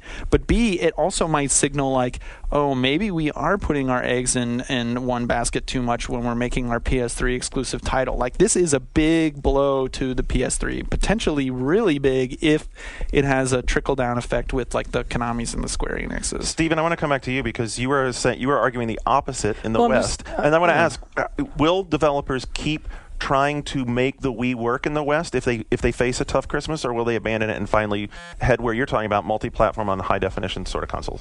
Well, I mean, it'll be interesting to see how Guitar Hero 3 performs. I was talking to somebody today at the Nintendo event, and they were pointing out that it is the only major third-party game that is being released across all three new-gen, next-gen platforms, whatever you want to call it. And maybe part of the reason for that is because since graphics aren't the most important thing with Guitar Hero, you can easily run that experiment and see how they do. If we see Guitar Hero Wii greatly outsell the other two SKUs, or there's so many other SKUs, but the other two next-gen, new-gen SKUs, then the message is going to be sent to other publishers that you can't afford to not have Call of Duty 5 on Wii as well as PS3 and 360. Figure it out. You're going to have to do it, Oh, dear. How do you think it's going to sell? I don't see how you figure that out because you have such technology differences, and you have an incentive as an American publisher to sort of at least split the difference and say, well, maybe between PS3 and 360 we can get a good enough amount of sales without having to worry about crippling the game in order to make it come out on the Wii. Japan, different story. We're talking about developers and publishers shifting from one platform to the other. That's not the way that EA works. That's not the way that Activision works. And those companies, it's going to continue to be in their incentive to be multi-platform, and if they can also be on the Wii, do it. But they face a challenge that Boogie epitomizes, which is how do you make something that is tailor-made for the Wii and actually get people to care about it. And we're seeing that at least they feel like they can compensate for some of the failure of Boogie by putting it out on the PS2 as well. Yeah. But how do you custom create a game for the Wii? And so it'd be interesting to see what Capcom's success is with something like Zack and Wiki or Resident Evil Umbrella Chronicles, which one is original IP, another one is saying, okay, how can we give you something Resident Evil-y, but we can't do Resident Evil 5 for you on this system, but we give you some other vibe. And if publishers can figure out those ways to give you sort of a different twist, maybe that'll work, but it's going to be tough going because we saw at the Nintendo Summit today. I mean, Nintendo has a ton of first-party games that look and play fantastic. They're not holding back. Nintendo's a very tough company to compete with on their own platform. To contrast Mark's point about the Japanese audience, IGN picked up a report from the Nikkei Business Daily that cited anonymous developers that said they were concerned for the Wii's system longevity and that it could ultimately be a fad. And this coincides with the fact that the Wii is actually, it's not dying, but it's at the flattest point of its sales history thus far in Japan. So how does that contrast what you were saying about this being such a big deal? Wait, are we trying to spin some kind of negative on Nintendo hardware now? No, I'm not trying to say it's as a negative. I'm saying that Mark was pointing this out as this huge win for Capcom or for the Wii because Capcom is looking at the power of the console and all that stuff, and in saying that they were moving solely because of the installed base. Maybe the development cost is a bigger factor than all that. Well, yeah. If this report is accurate. Right. I'm not saying that they're only moving because of the install base. Okay. I do think there are weird politics behind it between Capcom and Sony and between Capcom and Nintendo, just like there were with the Resident Evil deal back in the GameCube days. But yeah, I do think the fad argument for the Wii is not. It gets less and less likely with each passing month. It's a long fad. It's a long fad. Well, and going back to what we were talking about in the very first segment, I think Super Smash Bros. Is a great example of how it's not a fad. Right, and Wii Fit is certainly going to do well in Japan, and Monster Hunter. Some of these arguments are sounding a lot like that kind of in-between phase with DS, when everyone was like, everyone was really down on it to start with. Oh, it's a dumb idea; it'll never work. And then it's doing really well, huh? Well, it's not going to last. I'm sure. I'm sure if developers are not happy, like if I'm a developer, I'm sure how developers are. They want to be working on the hot shit. They don't want to be working on a Wii or PS2 game, in this day and age. But like Monster Hunter, like what they did with the PS2 hardware, they really made it. They really pushed it. They made it look really good. The one screenshot they've shown of 3 on the Wii doesn't even look like a Wii game. Like, it looks really good. So that alone means it's going to breathe more life. That alone is another nail in the coffin of the. So let's bring this home with. What was the original question? I've completely That's what I say. let's bring this home by bringing it back. Is it not going to last? Let's bring this home with bringing it back over to the West, which is, will developers keep trying to make the Wii work? And specifically, I think he's talking about Western sort of developers, Western games. A couple of final comments here. Future Nobody said, with Nintendo hardware, third parties have a tendency to slip into a self-fulfilling prophecy. They claim that their games will never sell on Nintendo consoles. Then they make a throwaway game that isn't worth the cost of the blank disc, and they feel that their philosophy has been reaffirmed because gamers didn't buy this shitty game. One of the exceptions to that we haven't talked about yet is what EA Sports has been doing. Okay. I think this year's EA Sports stuff on Wii is that happy compromise. With the family play. The family play and playing to the Wii strengths. And, FIFA's not out yet, but they're retooling FIFA so that they're not trying to replicate the sort of photorealism. They're, sucking Mii's into it. It's like taking it in a completely different direction, but playing to the strengths of the brand and the franchise and the hardware and looking at it a different way. But that's EA. They're huge. They can do that. But I thought, what are other developers going to do? I thought Madden worked well on the Wii, and NBA Live is fine. But outside of EA, then, what do you think other developers will do? I think we're going to see people like THQ leaning on their family stuff a lot more. Obviously, they have all their licensed stuff that looks like they've re-upped with Disney, so they have a new Cars game coming out, and there's going to be a lot of that kind of experience, and they're going to sell. I mean, the good thing, you were saying that developers want to be on the hot shit. Developers like royalties as well. They do. And on Wii, they're probably going to get them. Well, Spid said that the general public does not care about third-party games on a console. It's only the gaming public, like our hardcore folks. General public doesn't like Guitar Hero, right?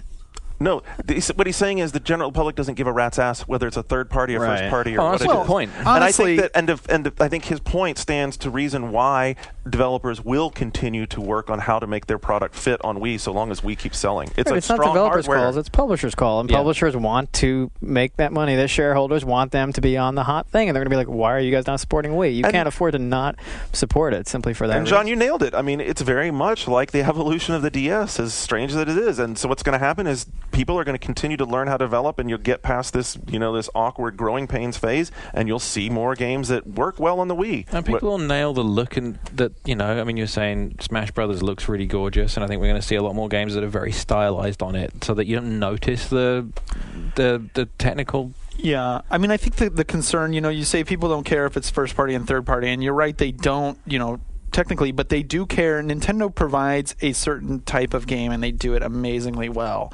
But there is an audience, and there's an audience that's going to really appreciate Monster Hunter, at least in Japan. Mm-hmm. There is an audience that's not served completely by Nintendo games, that third-party games really fill in well. They do it great. Nintendo would be the first ones to admit it.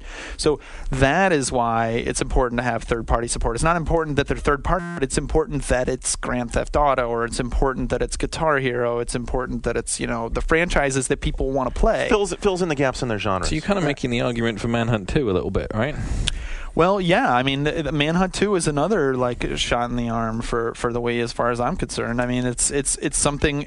As long as you're not getting the MySims and that kind of stuff where people are trying to be Nintendo. It's like, hey, let Nintendo be Nintendo. Let's get some real, actual, games in here to sell to the people that buy Metroid, and sell to the people that are, gonna buy Manhunt, that are gonna buy Monster Hunter, etc. Well, they've certainly taken a lot of steps or made a lot of announcements in the last week or so that are going to get people excited. If you stick around on the next side when we come back with news, we have all of that. We have EA expanding their genre breadth. And all kinds of other stuff. Stick around. We'll be right back.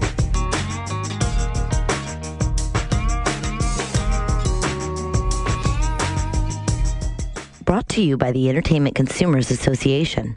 A single voice may not be heard, but a collective voice cannot be ignored.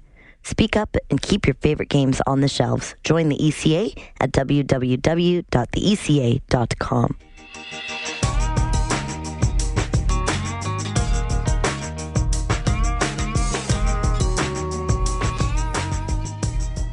All right, we're back and ready to dig into the third and final segment with some news. We have Nintendo updates. I have them just kind of randomly laid in here. Mark, if you have other stuff you want to add. Yeah.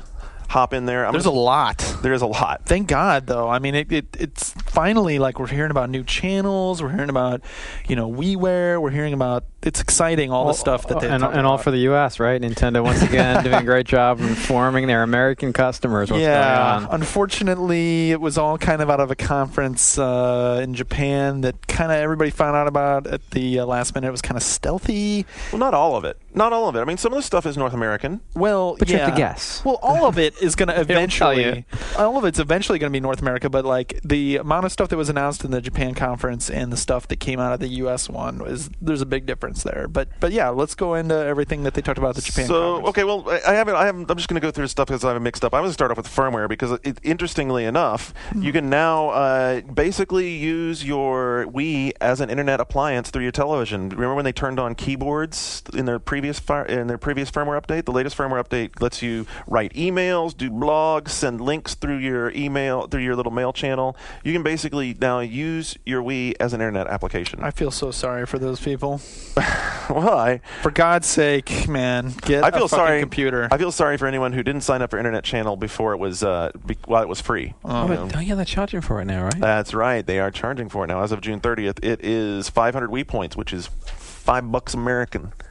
So it's just so interesting how like 5 years ago Nintendo was all about the games, and they were making fun of Sony and Microsoft for trying to expand it out into all these other things, and now basically they are pushing all this non-gaming stuff. I mean, it just shows that these corporate philosophies are very malleable and very malleable, drowned in the blue ocean, as you would say. Yeah. Okay, so coming out of your big Japanese announcements that you were talking about, one of them was that the Wii is now going to be a DS download station, which is, if you're not familiar, you'll be able to take you've been able to take your DS up to these stations and retail outlets, put a demo onto them, and that demo would be active for as long as you had your DS on. Now you're going to be able to do that with the Wii. You still have the same thing of when you power down your DS, you'll lose the demo, but if you have it through your Wii, you'll basically be able to get it as many times as you want, play the hell out of it. So it's the same functionality that was in that early Geometry Wars that we saw, right? Where you can zap. There's a mini version of Geometry Wars you can zap to the DS. And they're going to do other stuff like movies and stuff like that. Hopefully they won't be like crappy quality Flash movies like the Metroid Prime movies were, but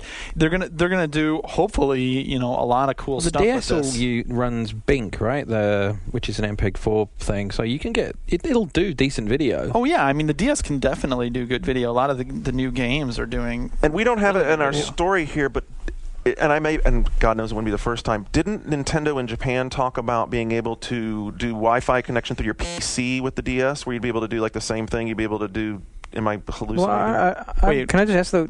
Isn't the DS Wi-Fi compatible already? So why do I have to use the Wii? You need something to spit. You need something to spit the code into your DS. Why can't the internet spit the code into my DS? Why do the internet is a strange and mysterious place where child molesters lurk in every corner. Seriously, connectivity is back. I don't see why I should have to move these demos through my Wii in order to get them onto my DS. And you'd think there'd be music videos on MTV, but it's the way it works. You're not watching in the right hours. Ouch. What can I say? He's been waiting to do that. You and Justin Timberlake, we gotta watch you guys. Hey, you were holding on to that chestnut, weren't you? So also on the download tip, Iwata talked about how there are actually currently over 100 WiiWare proposals in the Nintendo offices, that's a pretty amazing number. Right. So this is an exciting thing. This is their kind of answer to PSN or Xbox Live. Xbox Live Arcade, right? WiiWare, and they Square has that Crystal Chronicle game, which looks really good. I mean, it looks like a full-on game. Yeah. There's some real quote unquote real games here in the pipeline. Not only that, but hopefully a lot of stuff Nintendo's talked about in the past about a lot of garage developers, indie developers. Hopefully we'll get a lot of those kind of ideas. This is exciting. Like this is the kind of stuff I've wanted since before now, but it's good to hear them actually officially talk about it. Right. I mean, one of the things to watch for with that, I think for American gamers, is that Nintendo, they stick to a lot of patterns, and one of the patterns is that they continue to focus first and foremost on the Japanese market, not only as far as Japanese gamers go, but also as far as Japanese developers. I mean, if you just look at the amount of DS titles that are developed by third-party Japanese developers that Nintendo then comes in and publishes, basically is giving money to independent studios in Japan and saying, we will publish your stuff. these WiiWare titles that were announced, I believe all of them that Satoru Iwata announced are developed by Japanese developers. Theoretically, the WiiWare program is a program that should allow anybody in the world to pitch an idea. It is entirely possible that he was only talking about those that came from his territory. I interviewed Perrin Kaplan today, head of corporate communications, I think is her title. Outgoing head. Outgoing, correct, at the end of the year. And I asked her about that, and I said, with all this WiiWare stuff, how come we're not hearing about any domestic developers getting involved? Because certainly there's a lot of talented developers in this country and in Europe. She said, don't worry about it. There are a large number of games being developed by American and European companies, or at least pitches that have been proposed. She wouldn't put a number on any of it, but I think that's what Nintendo fans need to keep looking for, because the company has shown a pattern of embracing the most talented developers in Japan, but really, I think for the most part, ignoring a lot of the available development talent that's in the United States and Europe. You just don't see a lot of support for a lot of the talented folks in here. So that's why you have graduates of Digipen like the Portal kids going to work for Valve, when theoretically, like, why did they go to work for Nintendo? Why did Nintendo publish that game? Good question. Well, there's definitely a lot of heat in this marketplace, and it's good to at least hear that there's 100 titles somewhere out there, because one thing we've looked at with the downloadable games on the Wii is that, hey, they've had all these great classics, but the platform does seem ripe for original content, something new, like especially when you look at the success of titles on Xbox Live Arcade, and we get in stuff like Everyday Shooter for PSN. Where's the Nintendo stuff? Where's the stuff for New Wii? Dr. Mario, apparently, right? That's what our WiiWare is. Going to have online play. How cool would that be, right? It's cool, but it's not original. So, I mean, I don't mean to look at all these gift horses in a mouth, but I mean, they have announced some original titles. It's just I'm being a bit snarky and skeptical on this, just because, what I was really hoping to find out with the WiiWare announcements was that it was really a bunch of hungry, young, indie people from whatever scene, sort of like the Bit Generations line that they did on the Game Boy Advance a couple of years ago in Japan, and instead it looked a little bit more like bigger companies or established relationships being the sort of the engine that was driving some of the products coming to WiiWare. Smash Brothers, we talked about, delayed until February 10th for North America. Yeah, you know what? Actually, something I forgot to mention about Smash Brothers that I did want to say. They talked about it. It was very mysterious at the event today, but apparently something that was in Iwata's remark in the Japanese presentation, he alluded to some kind of like user-generated content that people would be able to share with each other within the game. Some kind of like, not to go too crazy with this. It's not going to be little big Smash Brothers. Well, not to. Yeah, it's it's probably not going to go that far. But who knows? Maybe you can move around, items or power ups, or like come up with your custom game modes, kind of like a Halo 3 within the framework. I don't remember them citing user generated. I definitely remember them citing user traded, and George Harrison, another outgoing exec at Nintendo, saying that he didn't know what that meant, which I thought was great. You're right. It was user traded, which I guess would leave the door open for a Metroid Prime 3 kind of like, oh, I'm going to trade you this achievement so you can unlock this thing, because that's a big thing with Smash Brothers. Right. So, yeah, I guess we shouldn't go too far down that road, get too hopeful, but...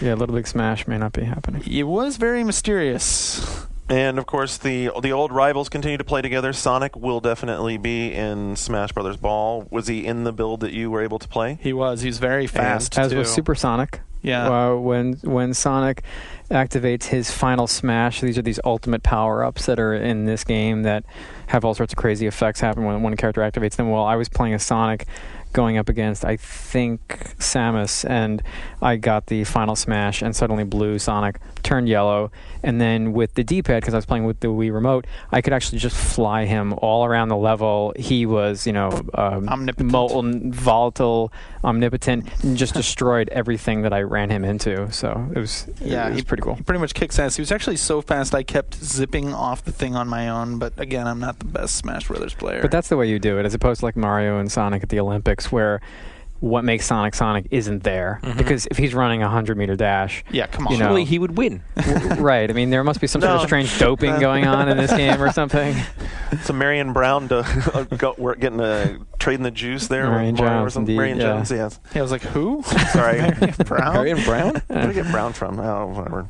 But yeah, the other Nintendo stuff, just to finish it out, like they announced some channels that the channels are actually happening. Like Check Me Out, I think is what the one was called. What's that? That's like, you put up me. I don't know exactly how it works, but it's basically like trading. It's hot or not for your Mies? Yeah, they announced it at Kind of. GDC. Yeah. And it's coming soon. But they actually showed it. And Okay. everybody votes, I guess, is getting a bunch of different new options. Like, I'm just happy I'm getting new channels. It's taken far too long, to be honest. 12-player Mario Kart. With motorcycles as well. There So you go. PGR4 isn't the only one putting characters on bikes. Will it rain? That's the only question. Cars versus bikes. And also, and we should, Mark, you and I should just know for the record that the demo version of Smash Brothers they had at the event today, unfortunately, did not have Solid Snake That's unless he was right. using the Octo Camo and he was there and we just couldn't see him. He was actually Pikachu in disguise. That Pikachu Okay. was Solid Snake in an outfit. No, yeah, that was weird. I guess they're saving that for another big, who knows what Right, event. but the title screen definitely in all the companies that were copyrighted included Konami Computer Entertainment, so it's not like he's leaving the game. Do you guys, you think there'll be anybody else now? You got Snake, you got Sonic. Is there any big third-party thing left? Sonic's kind of funny because that kind of EGM had a April Fool's joke years ago where we said he was unlockable, and in the last Smash Brothers game, and it became this whole huge like internet thing. But I mean, who else? Maybe the guy from Project Hammer. Master Chief. I mean, I think Lara, Halo, I think you know? Lara Croft would fit if they could get around the Oh, fact my. that her guns might not be a little bit, Which it's not a guns? laser gun or whatever. I don't mean those guns. But But, her guns. I thought you were going to say get around the fact that nobody really cares anymore. I think people may not care Hater. to play another one of her adventures, but I think they would certainly care to see, well, if Laura and Princess Peach got into a I gotta fight, think who would kick some whose kind ass? of Spartan would be more likely because they've already done it once. It'd be funny, but there's no It's a different way. company, though. I mean, how would Microsoft? Maybe 10 years from now, maybe Yeah. when Bungie finally shakes off the shackles. What would Nintendo have to give Microsoft? What character would have to appear in one of their franchises? Ooh. Maybe, let's see, Pikmin And Viva Pinata. There you Viva go. Pinata, yeah. Done. All right. Done deal. Sign that deal. Shit, that actually should happen. Yeah. Regardless. Anything else from the conference that you wanted to get in before we give them their one sour That's note? about it. They had the condoms on all the Wiimotes. Yeah, I mean, there were a lot of other games there, but we can't talk about them until October 15th. They showed which is Play and Monday, Learn. so there's definitely other stuff. But Play and Learn there? No, I asked Perrin what that was all about, and she said that technically it's just that they're, and I think this was already reported yesterday or Wednesday, that that simply it's the repackaging of the Wii with the condoms, jackets, whatever. And then she said to me, "But we're still not sure what Play and Learn means." So once again, I'm like, Nintendo of America, do you have answers for me or not? 'Cause they don't know. Or not. We have this product, we're just not sure what it means. Also lacking an answer, or actually coming up with a definitive answer once and for all on the Manhunt 2 front. If you live in the UK, you won't be playing a UK version of it. It's now pretty much over. Appeals. It's Appeals. Under appeal. Appeals, but they The both second time. both sides have now dug into their postures very strongly. Yes. The BBFC has decided that the game is still too violent. Their quote was that they do not consider the adjustments to go far enough to address their concerns about the original version. It still has the bleakness and callousness of tone, and it's clearly insufficient what they've done. So despite getting an M rating in North America, they're not going to get by with the BBFC. didn't Clockwork Orange, wasn't Yeah. that only allowed to be seen in England Yeah. like 5 years ago or something? Yeah, I think it was even more recent than that. I Yeah. mean, it was outright banned for the same. It was similar reasons. This whole callousness and bleakness, and it wasn't just the violence. It was just that it was so heartlessly done. But Garner, do you have the rest of the statement? Because there was something there that really intrigued me, and I went and The asked. Rockstar response or the BBFC the part? BBFC, because I think David Cook is the name of the director of the British Board of Film Classification, and I So he sent goes them- on, he says, Yeah. there has been a reduction in the visual detail in some of the execution kills, but in others they retain their original visceral and casually sadistic nature. Right, and then you got one more part after that. He said that there were further suggestions were made by the BBFC, but, Exactly. but Rockstar did not make those changes, resulting in Exactly. the upheld ban. And so that's the question I think everybody should be asking. I asked that at the BBFC earlier in the week. I got a reply, which I don't remember chapter and verse, but I did publish that reply in an article. And basically the BBFC came back to me because I said, what are these suggestions? Because they've put that out there. They've suggested that they've actually explained where they draw the line and what needs to be changed. So if you take them on face value, that there really are these suggestions, which, You could just assume they're not saying them. So they came back to me and they said, well, if Rockstar isn't going to give them to you chapter and verse, we're not going to tell you either. Of course. But they had to do with reducing the level of violence in the visuals and certain lines of dialogue. They also then included a quote that made some mention of gameplay. So it's not really like they narrowed it down and said that the gameplay was okay, but the problem was with the visuals or with the sound. But they've at least put that out there, and I think that people should be asking the BBFC and even Rockstar, is there a list? Is there really a list? Were there really suggestions? If so, what are they, so that we can have a little bit more of an informed discussion about where the BBFC draws the line, what is okay, what is not okay. And if there isn't a list, that's a whole other story. The thing is, though, I don't think they ever will, and it's the same reason like the MPAA with movies is so weird about their suggestions and shadowy, and you only ever hear about them from filmmakers. I'm shocked that a line of dialogue is cited as perhaps one of the reasons. I mean, I understand some of the, the violence in the image. Maybe they want stuff added in. Maybe they want an apology. Maybe they want him to say sorry after he chops somebody's head off. I'm so sorry. I didn't mean to wrap that plastic bag over your head. that would make it better. Well, interesting. So it's interesting that they haven't gone. Neither party has gone out there and said what the changes were, because Rockstar, in its response, where it was noting that it would be continuing the appeal process, said that the changes necessary in order to publish the game in Britain are unacceptable to us and represent a setback for video games. It goes on that the BBFC allows adults the freedom to decide for themselves when it comes to horror in movies, and we think that adults should be similarly allowed to decide for themselves when it comes to horror in video games. So, then what are the changes? That's the next logical progression of that. Really, then what are those talking points? I'd be surprised if you ever get those, because once you see those lists, it's ridiculous every time. It's like he says, and with movies, it's like character, looks up. Well, the problem with publishing a list is that the list is then out of context, and all of these ratings are always done within the specific context of that experience. It's the way the ESRB does it as well, which is why Halo is an M and the original Manhunt is an M, and they're completely different in terms of the violence.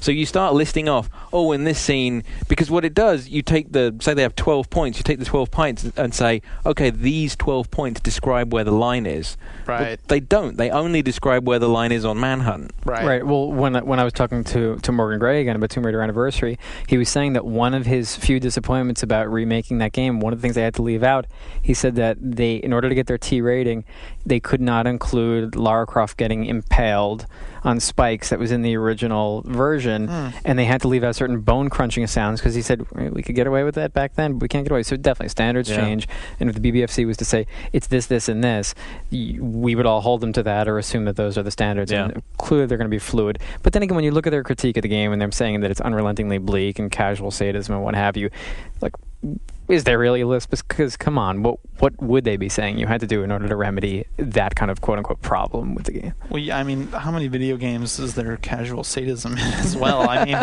that's like 40% of the... Yeah, Super Mario Galaxy. I know we can't talk about it today, but I was definitely jumping on a lot of Goombas' heads casually and sadistically. Those poor Goombas. And what did they ever do to you, right? No, well, and now with the co-op play, your friend can hold them in place. There's the bleakness of tone. No remorse either. Terrible. I'm not getting any remorse on this. Well, I know there's been a lot of remorse out there, probably overnight, especially on the message boards over this next subject, which is beloved developer BioWare and equally beloved Pandemic Studios, who we thought had teamed up for the good of all independent development, have sold out to EA. Oh dear. How much was it? 800 and something? 600, I think, something million? 650? The grand total in considerations could come to as much as $860 million. Of that, $155 million of it is performance-based incentives to keep the key players who own the two development, obviously the doctors and the two guys who run Pandemic around. I mean, we've seen this before. A big development house like that sells, and then suddenly the talent's gone. Microsoft aren't having much luck with the developers beginning with the letter B lately. Well, that's got to be one of the first questions here: is how does Microsoft let BioWare just drift off like that? I mean, we've heard before that they had been offering numbers to them, right? But how is it Microsoft's fault? I mean, what does Microsoft have to do with it if they're going to sell themselves to somebody else? I mean, are you saying that they should have bid? No, just in terms of they've made a commitment to a trilogy in Mass Effect as a publisher, which we learned today Microsoft does not own the Mass Effect That IP. is correct. That was also in the conference call for the investors that is a BioWare-owned IP. So Mass Effect 2, presumably EA published. Yeah, probably. But you know what? It will be. Actually, I don't know about that. Like, if they made that deal with them for Mass Effect, I think they would have, the right of refusal or something. Like, Microsoft's not. As of the time we're recording this, we haven't heard back from Microsoft yet. But I think that we could guess, based off of like the Gears of War situation, that Microsoft probably has some vestiture still in the Mass Effect series. So I don't think that you'll see that drifting away. But whether or not you'll see PS3 versions of it ultimately down the road, that's a whole other ball of wax. Well, I think it's the same deal. I mean, you mentioned Gears. I think that's a good thing. I'm sure they have a deal where it's like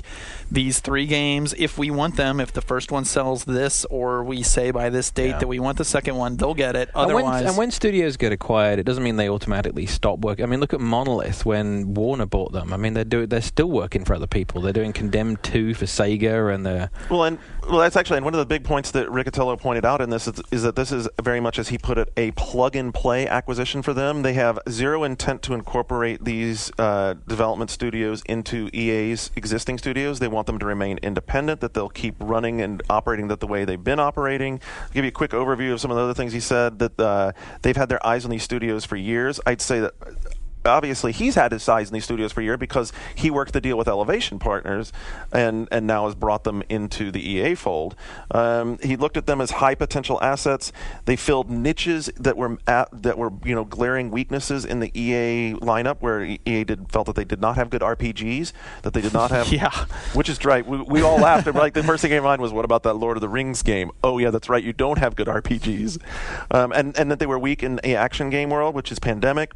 He cited that in the next 3 years, they have 10 franchises coming from these 2 studios. 6 of them will be new IPs.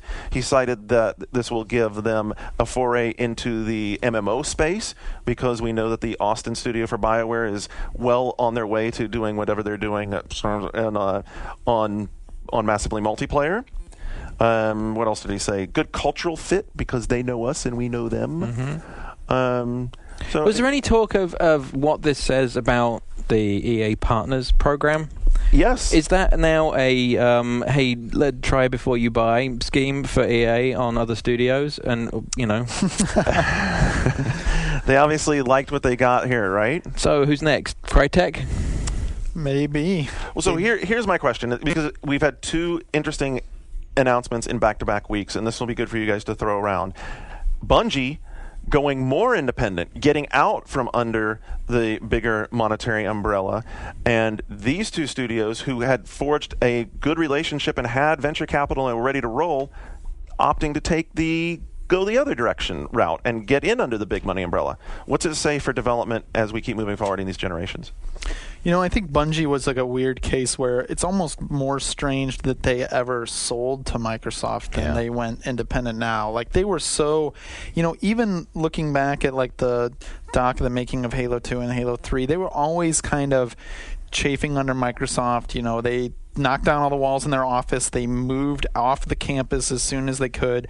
They were always kind of their own thing. They were doing their community thing. It was always Bungie.net. It was not, Xbox.com/Bungie. They took great pains to stay independent. I don't know the BioWare guys well enough to really know if they're at that point where they just kind of want to like get some money and phase out and have the security. That's definitely not where Bungie's at. So I don't reading a larger trend out of these things. It's for me, it's kind of hard to. I don't see more places breaking off and going independent. I guess the general trend I do see is more independent guys, more getting consolidation. sucked up. Yeah, in general, but I don't think that this is like a bellwether, a huge. Well, right, and I mean it's the way that the that BioWare and Pandemic were funded. I mean, like, you don't enter into a deal like that to be building an empire forever. It's the guy that's putting the money into you says, I want to make 3, 4, 10x on this investment as quickly as possible. Which, incidentally, Riccatello did reveal that he stands to personally, financially gain from this deal by virtue of residual interest he has from his prior position. Surprise! That's kind of shady, right? Am I alone in thinking that? I mean, that's. Well, shady or it's good business. It's good business. It's good business. It's not shady. It's just It's a little sketch. Yeah. How about that? It's a little sketchy.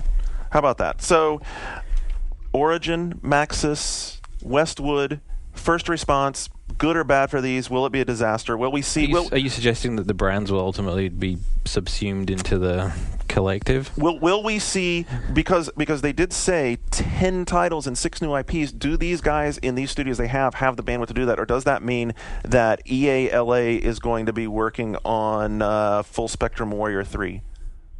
Well, you have Pandemic is they're in Australia as well as California. You've got BioWare in Austin as well as Edmonton. So, I mean, the companies that have just been purchased are big enough to be handling a lot. But they relinquish these IPs to EA now, though. So next Ultima game, sorry, new subject. Next Ultima game developed by BioWare. Oh my! Yes, please. Well, I just hope none of this deal threatens our chances of getting Sonic RPG on the DS, which is still one of the most fascinating projects ever to be announced. I would say from BioWare. Actually, no, that probably won't be threatened. One thing I did see was actually cool though. How about this one, Syndicate by BioWare?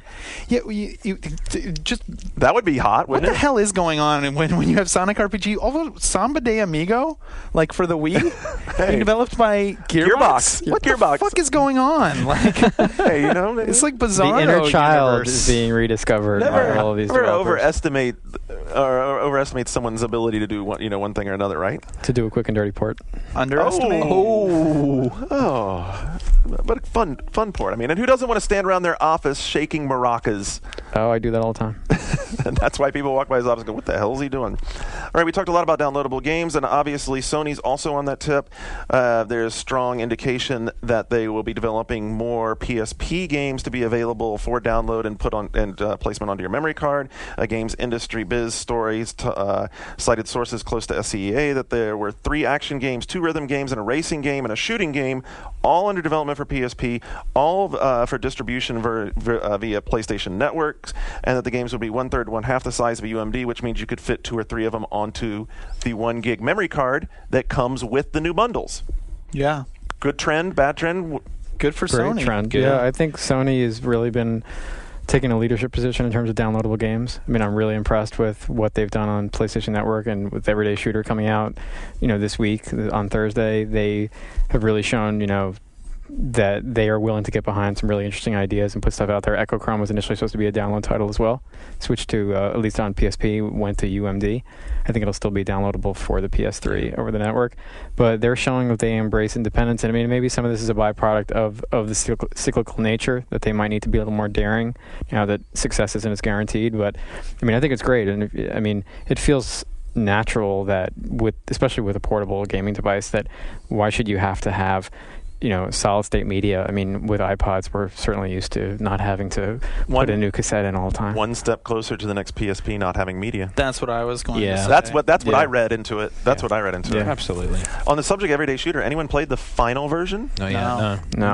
Nick, story completely turned. So for those of you who don't know, Nick is our reviews intern. He's also a super hardcore dual stick shooter guy. Dual shit shooter. Exactly. All right. And he adored Everyday Shooter in its original version, but we just got the package file for the review version. He said, "Man, they've changed it up. They've made it harder. They've taken out some of the nuances of it. Made it harder? Yeah, exactly. They made it harder. Jesus. Like the beautiful cloudy day level. Now the birds are in it the whole time. Even when you're fighting the little airplanes that are flying through it, the birds are like coming through it the whole time. He's like, you don't have the pacing anymore. You don't have the quiet sections and then followed by the more hectic section. It's just very. But is he saying he prefers the preview version, but the game still kicks ass?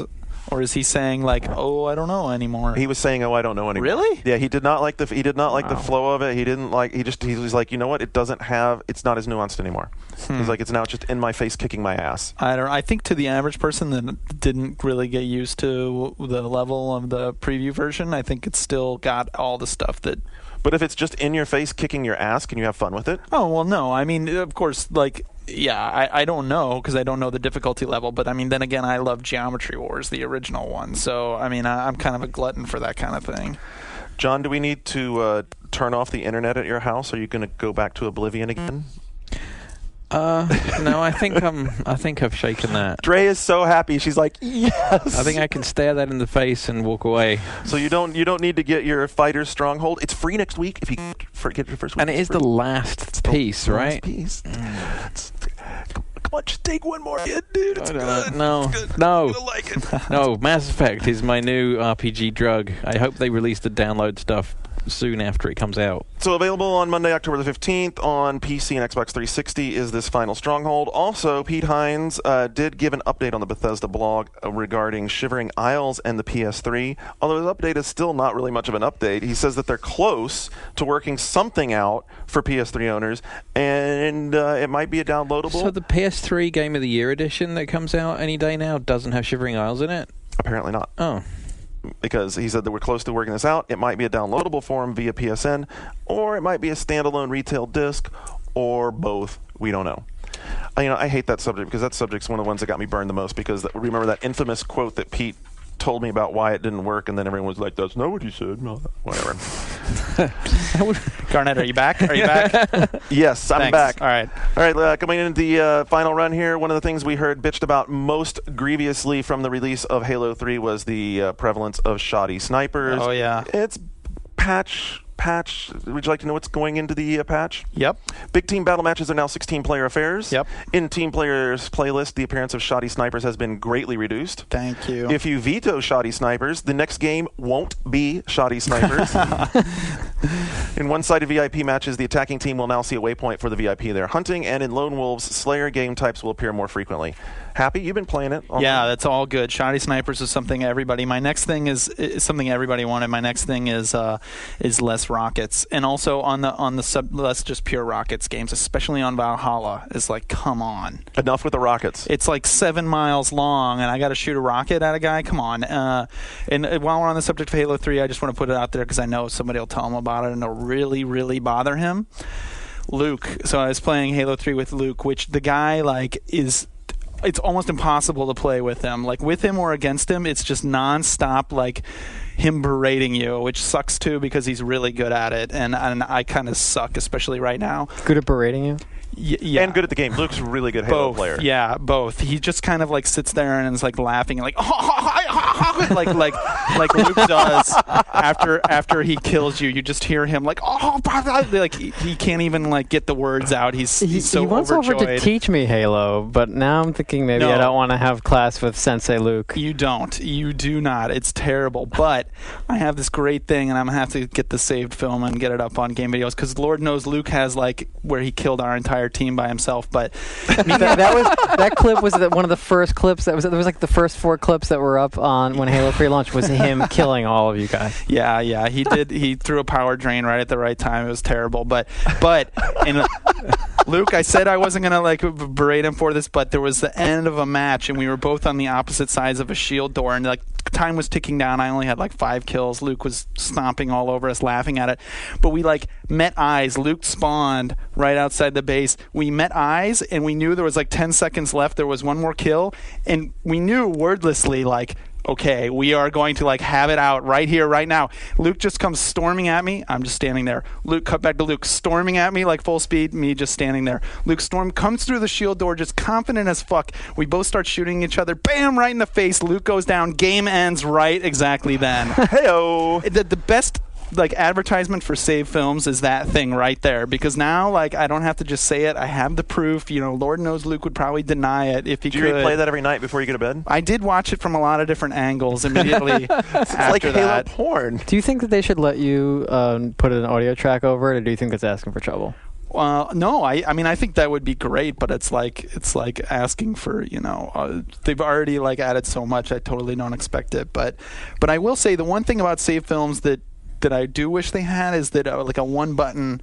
I save that match. We just finished a match. Boom, save it. Like you just have to go to the theater, but when you're in a party with a group of people, you have to be the leader. I see what you're saying. You don't want to have to go out to the theater and go through all the different menus. You just want to punch a button. Yeah. Sort of an instant record button. They're all just listed Slayer, you know, and it would be nice just to go bam. Kind of like on TiVo, if you're halfway through a show, you can just hit the record button and it saves everything in the buffer. Exactly. But yeah, cool. I'm loving like save films now that I'm actually really been playing it. Like it's so great. I'll just, you know, afterwards, after we play and I'm just going to eat or get a sandwich or something, I'll put on the last film from a perspective, pull back and just watch it. Like it's great. Do you guys think that the way that Bungie has handled the community features in Halo 3 and with them already updating and being reactive is going to affect people's expectations for the multiplayer online in Smash Brothers?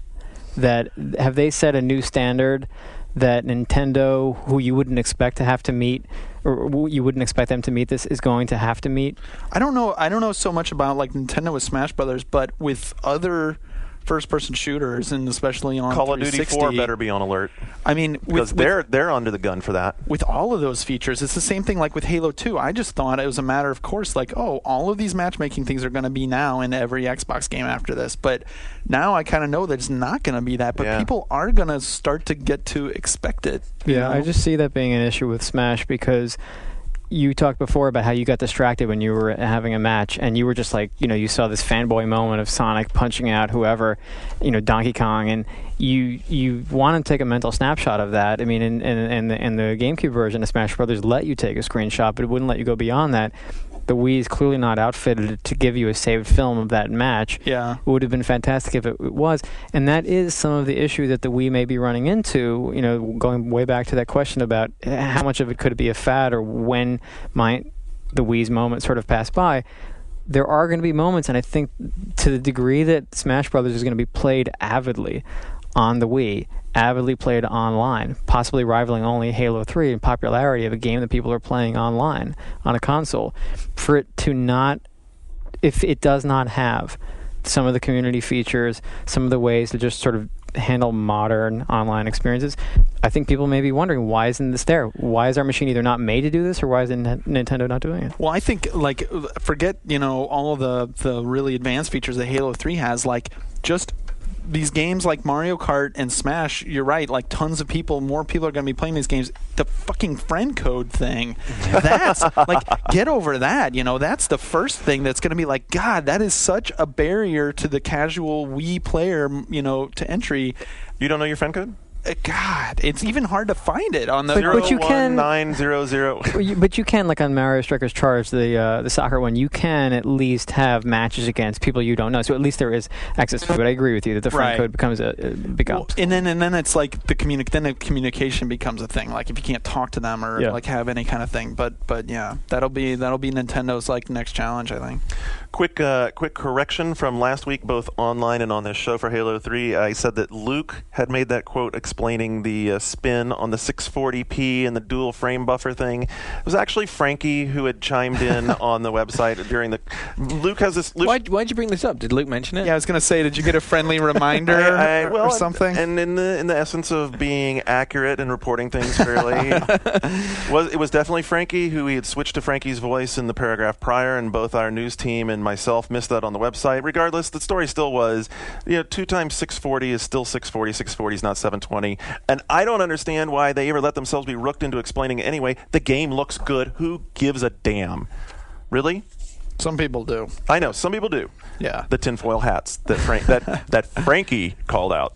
All right, and we'll wrap it up here. Since Orange Box came out this week, I had to pull this, and I know you guys think I hate on stuff, but whatever. I just think I need to go buy this, right? I need this. Orange Box? Orange Box. Yeah. You do. Yeah. And apparently, it will still be okay if you buy it on PS3, although that'll be EA's doing. Don't ask Gabe Newell about it, because apparently Gabe doesnn like the PS3 very much. This isn't the first time he's been this outspoken about it, right? He's gotten even better. These quotes are awesome. I love this stuff. I think PS3 is a waste of everybody's time. Investing in the cell, investing in the SPE gives you no long-term benefits. There's nothing there that you're going to apply to anything else. You're not going to gain anything except a hatred for the architecture they've created. Damn. I don't think they're going to make any money off of their box. I don't think it's a good solution. Ouch. Oh, shit. And like the funny thing about Gabe is, like, at least how I see him is he has so much fucking money. He has so many millions of dollars. He doesn't have to care about anyone or anything he says. So I actually think you're just getting God's honest truth from him as he sees it all the time. And so that's why you get these crazy ass things that sound crazy as quotes from him, because he's the only one saying it. Because how many other developers are in the position Valve is? I love that he does it, though, because if there's one bad thing about the industry when it comes to that, is that so many people live in fear of speaking, particularly about a platform. Oh yeah, exactly. Because it means they're going to get something cut off at the forcip. Oh, you're not going to be able to do that for us anymore. I mean, I remember talking to someone that a guy in marketing that made a quote once about the Wii and had said that I don't think it'd be as long-lived as the other two platforms, just by the nature of the technology. And Nintendo came down on his boss, and then his boss came down on him. And it's like GDC speech thing. No, it was something else. It was just some throwaway quote someone had made, just like commenting that and it wasn't even bad. But it's like the repercussions in the games industry come so fast that it's so refreshing when Gabe will say something like that, because he doesn't matter. Like 24 heads were smacked in the EA the day that this thing came out. Like, oh god damn it, what the fuck is he saying now? Like they're not happy about it. But hey, that's the truth. If you're a PS3 fan, should you be concerned about this? How concerned should you be? That Gabe hates the PS3? Well, if you like Gabe's games, yeah. I mean, if you're a PS3 person, you know that like developers have struggled with the PlayStation. Right. I mean, even Sony like talked about it at E3. So yeah, I mean, you should be concerned about developers having problems with the PS3, but really it's just a matter of the PS3 getting enough market share that everybody's going to put their shit on it no matter what. Yeah, I mean, this PS3 is still in its first year, and so I think you have to still cut the system a little bit of slack. If I only had a PS3, I would be concerned that, or at least frustrated that so many multi-platform games are coming out on 360 and then taking weeks or months to come out on the PS3, and you got to wonder what is wrong there. And perhaps that's could be the sole source of Gabe Newell's frustration. I mean, definitely he's not claiming that it's any fault of Valve's or any fault of EA's for them not to be able to have the PS3 version ready. The PS3 one's delayed, right? It was delayed a couple of weeks, and actually Gabe talks about that. He says, I think the people who have the orange box on the PS3 are going to be happy with their game experience. But here's the key point, and it talks to where Valve's coming from. We've done the PC and 360 versions here, and EA has a team doing the PS3 version. Right. Okay. So, I mean, I think a lot of this also stems from their familiarity with it. But these are guys who push technology a lot. They've done HDR lighting. They've talked about how they've made a modular engine that can be upgraded. They're very much technology guys in the first place, but they're not interested in working on the cell, apparently. I have a question about the 360 version for you guys, actually, because I've not seen it at all yet. How does it do the achievements? Is it per game in Orange Box, or is it 1,000 points total for Half-Life 2, the 2 episodes, and Portal? No, it's Team Fortress. It's total for all the games, and they're really small. There's a ton of achievements. 99 achievements. Yeah. And it's spread across all 5 games. Right. Yeah, and they have an interesting interface where when you go into any of the games, the menus that come up for achievements are actually done in the art style of their own menu interface. It doesn't look like a list of just 360 achievements, but you're getting like 5 points here and 5 points there, and so it adds up to 1,000. Oh, okay. We ought to be able to give 5 points to anyone who listens through a whole 2-hour one-up yours, right? Yeah, definitely. I mean, there you go. We appreciate you coming in today, Steven. Man, this is awesome. How often do you get over here? You gotta Not often enough. I'll need to come back if you have me. Absolutely. This has been a blast. I loved having you here. Cool. So Thanks you're a lot. welcome anytime. Check in with us at boards.oneup.com. We'll have a thread up presently for your comments on this. We got all kinds of stuff for you guys to talk about this week. So until next week, when Shane will be back with Tales of Diak. That should be interesting, right? You know where to catch up with us. For Mark, special guest Steven, John, this is Garnet. Have a great week. We'll talk to you next week, and we are Ghost.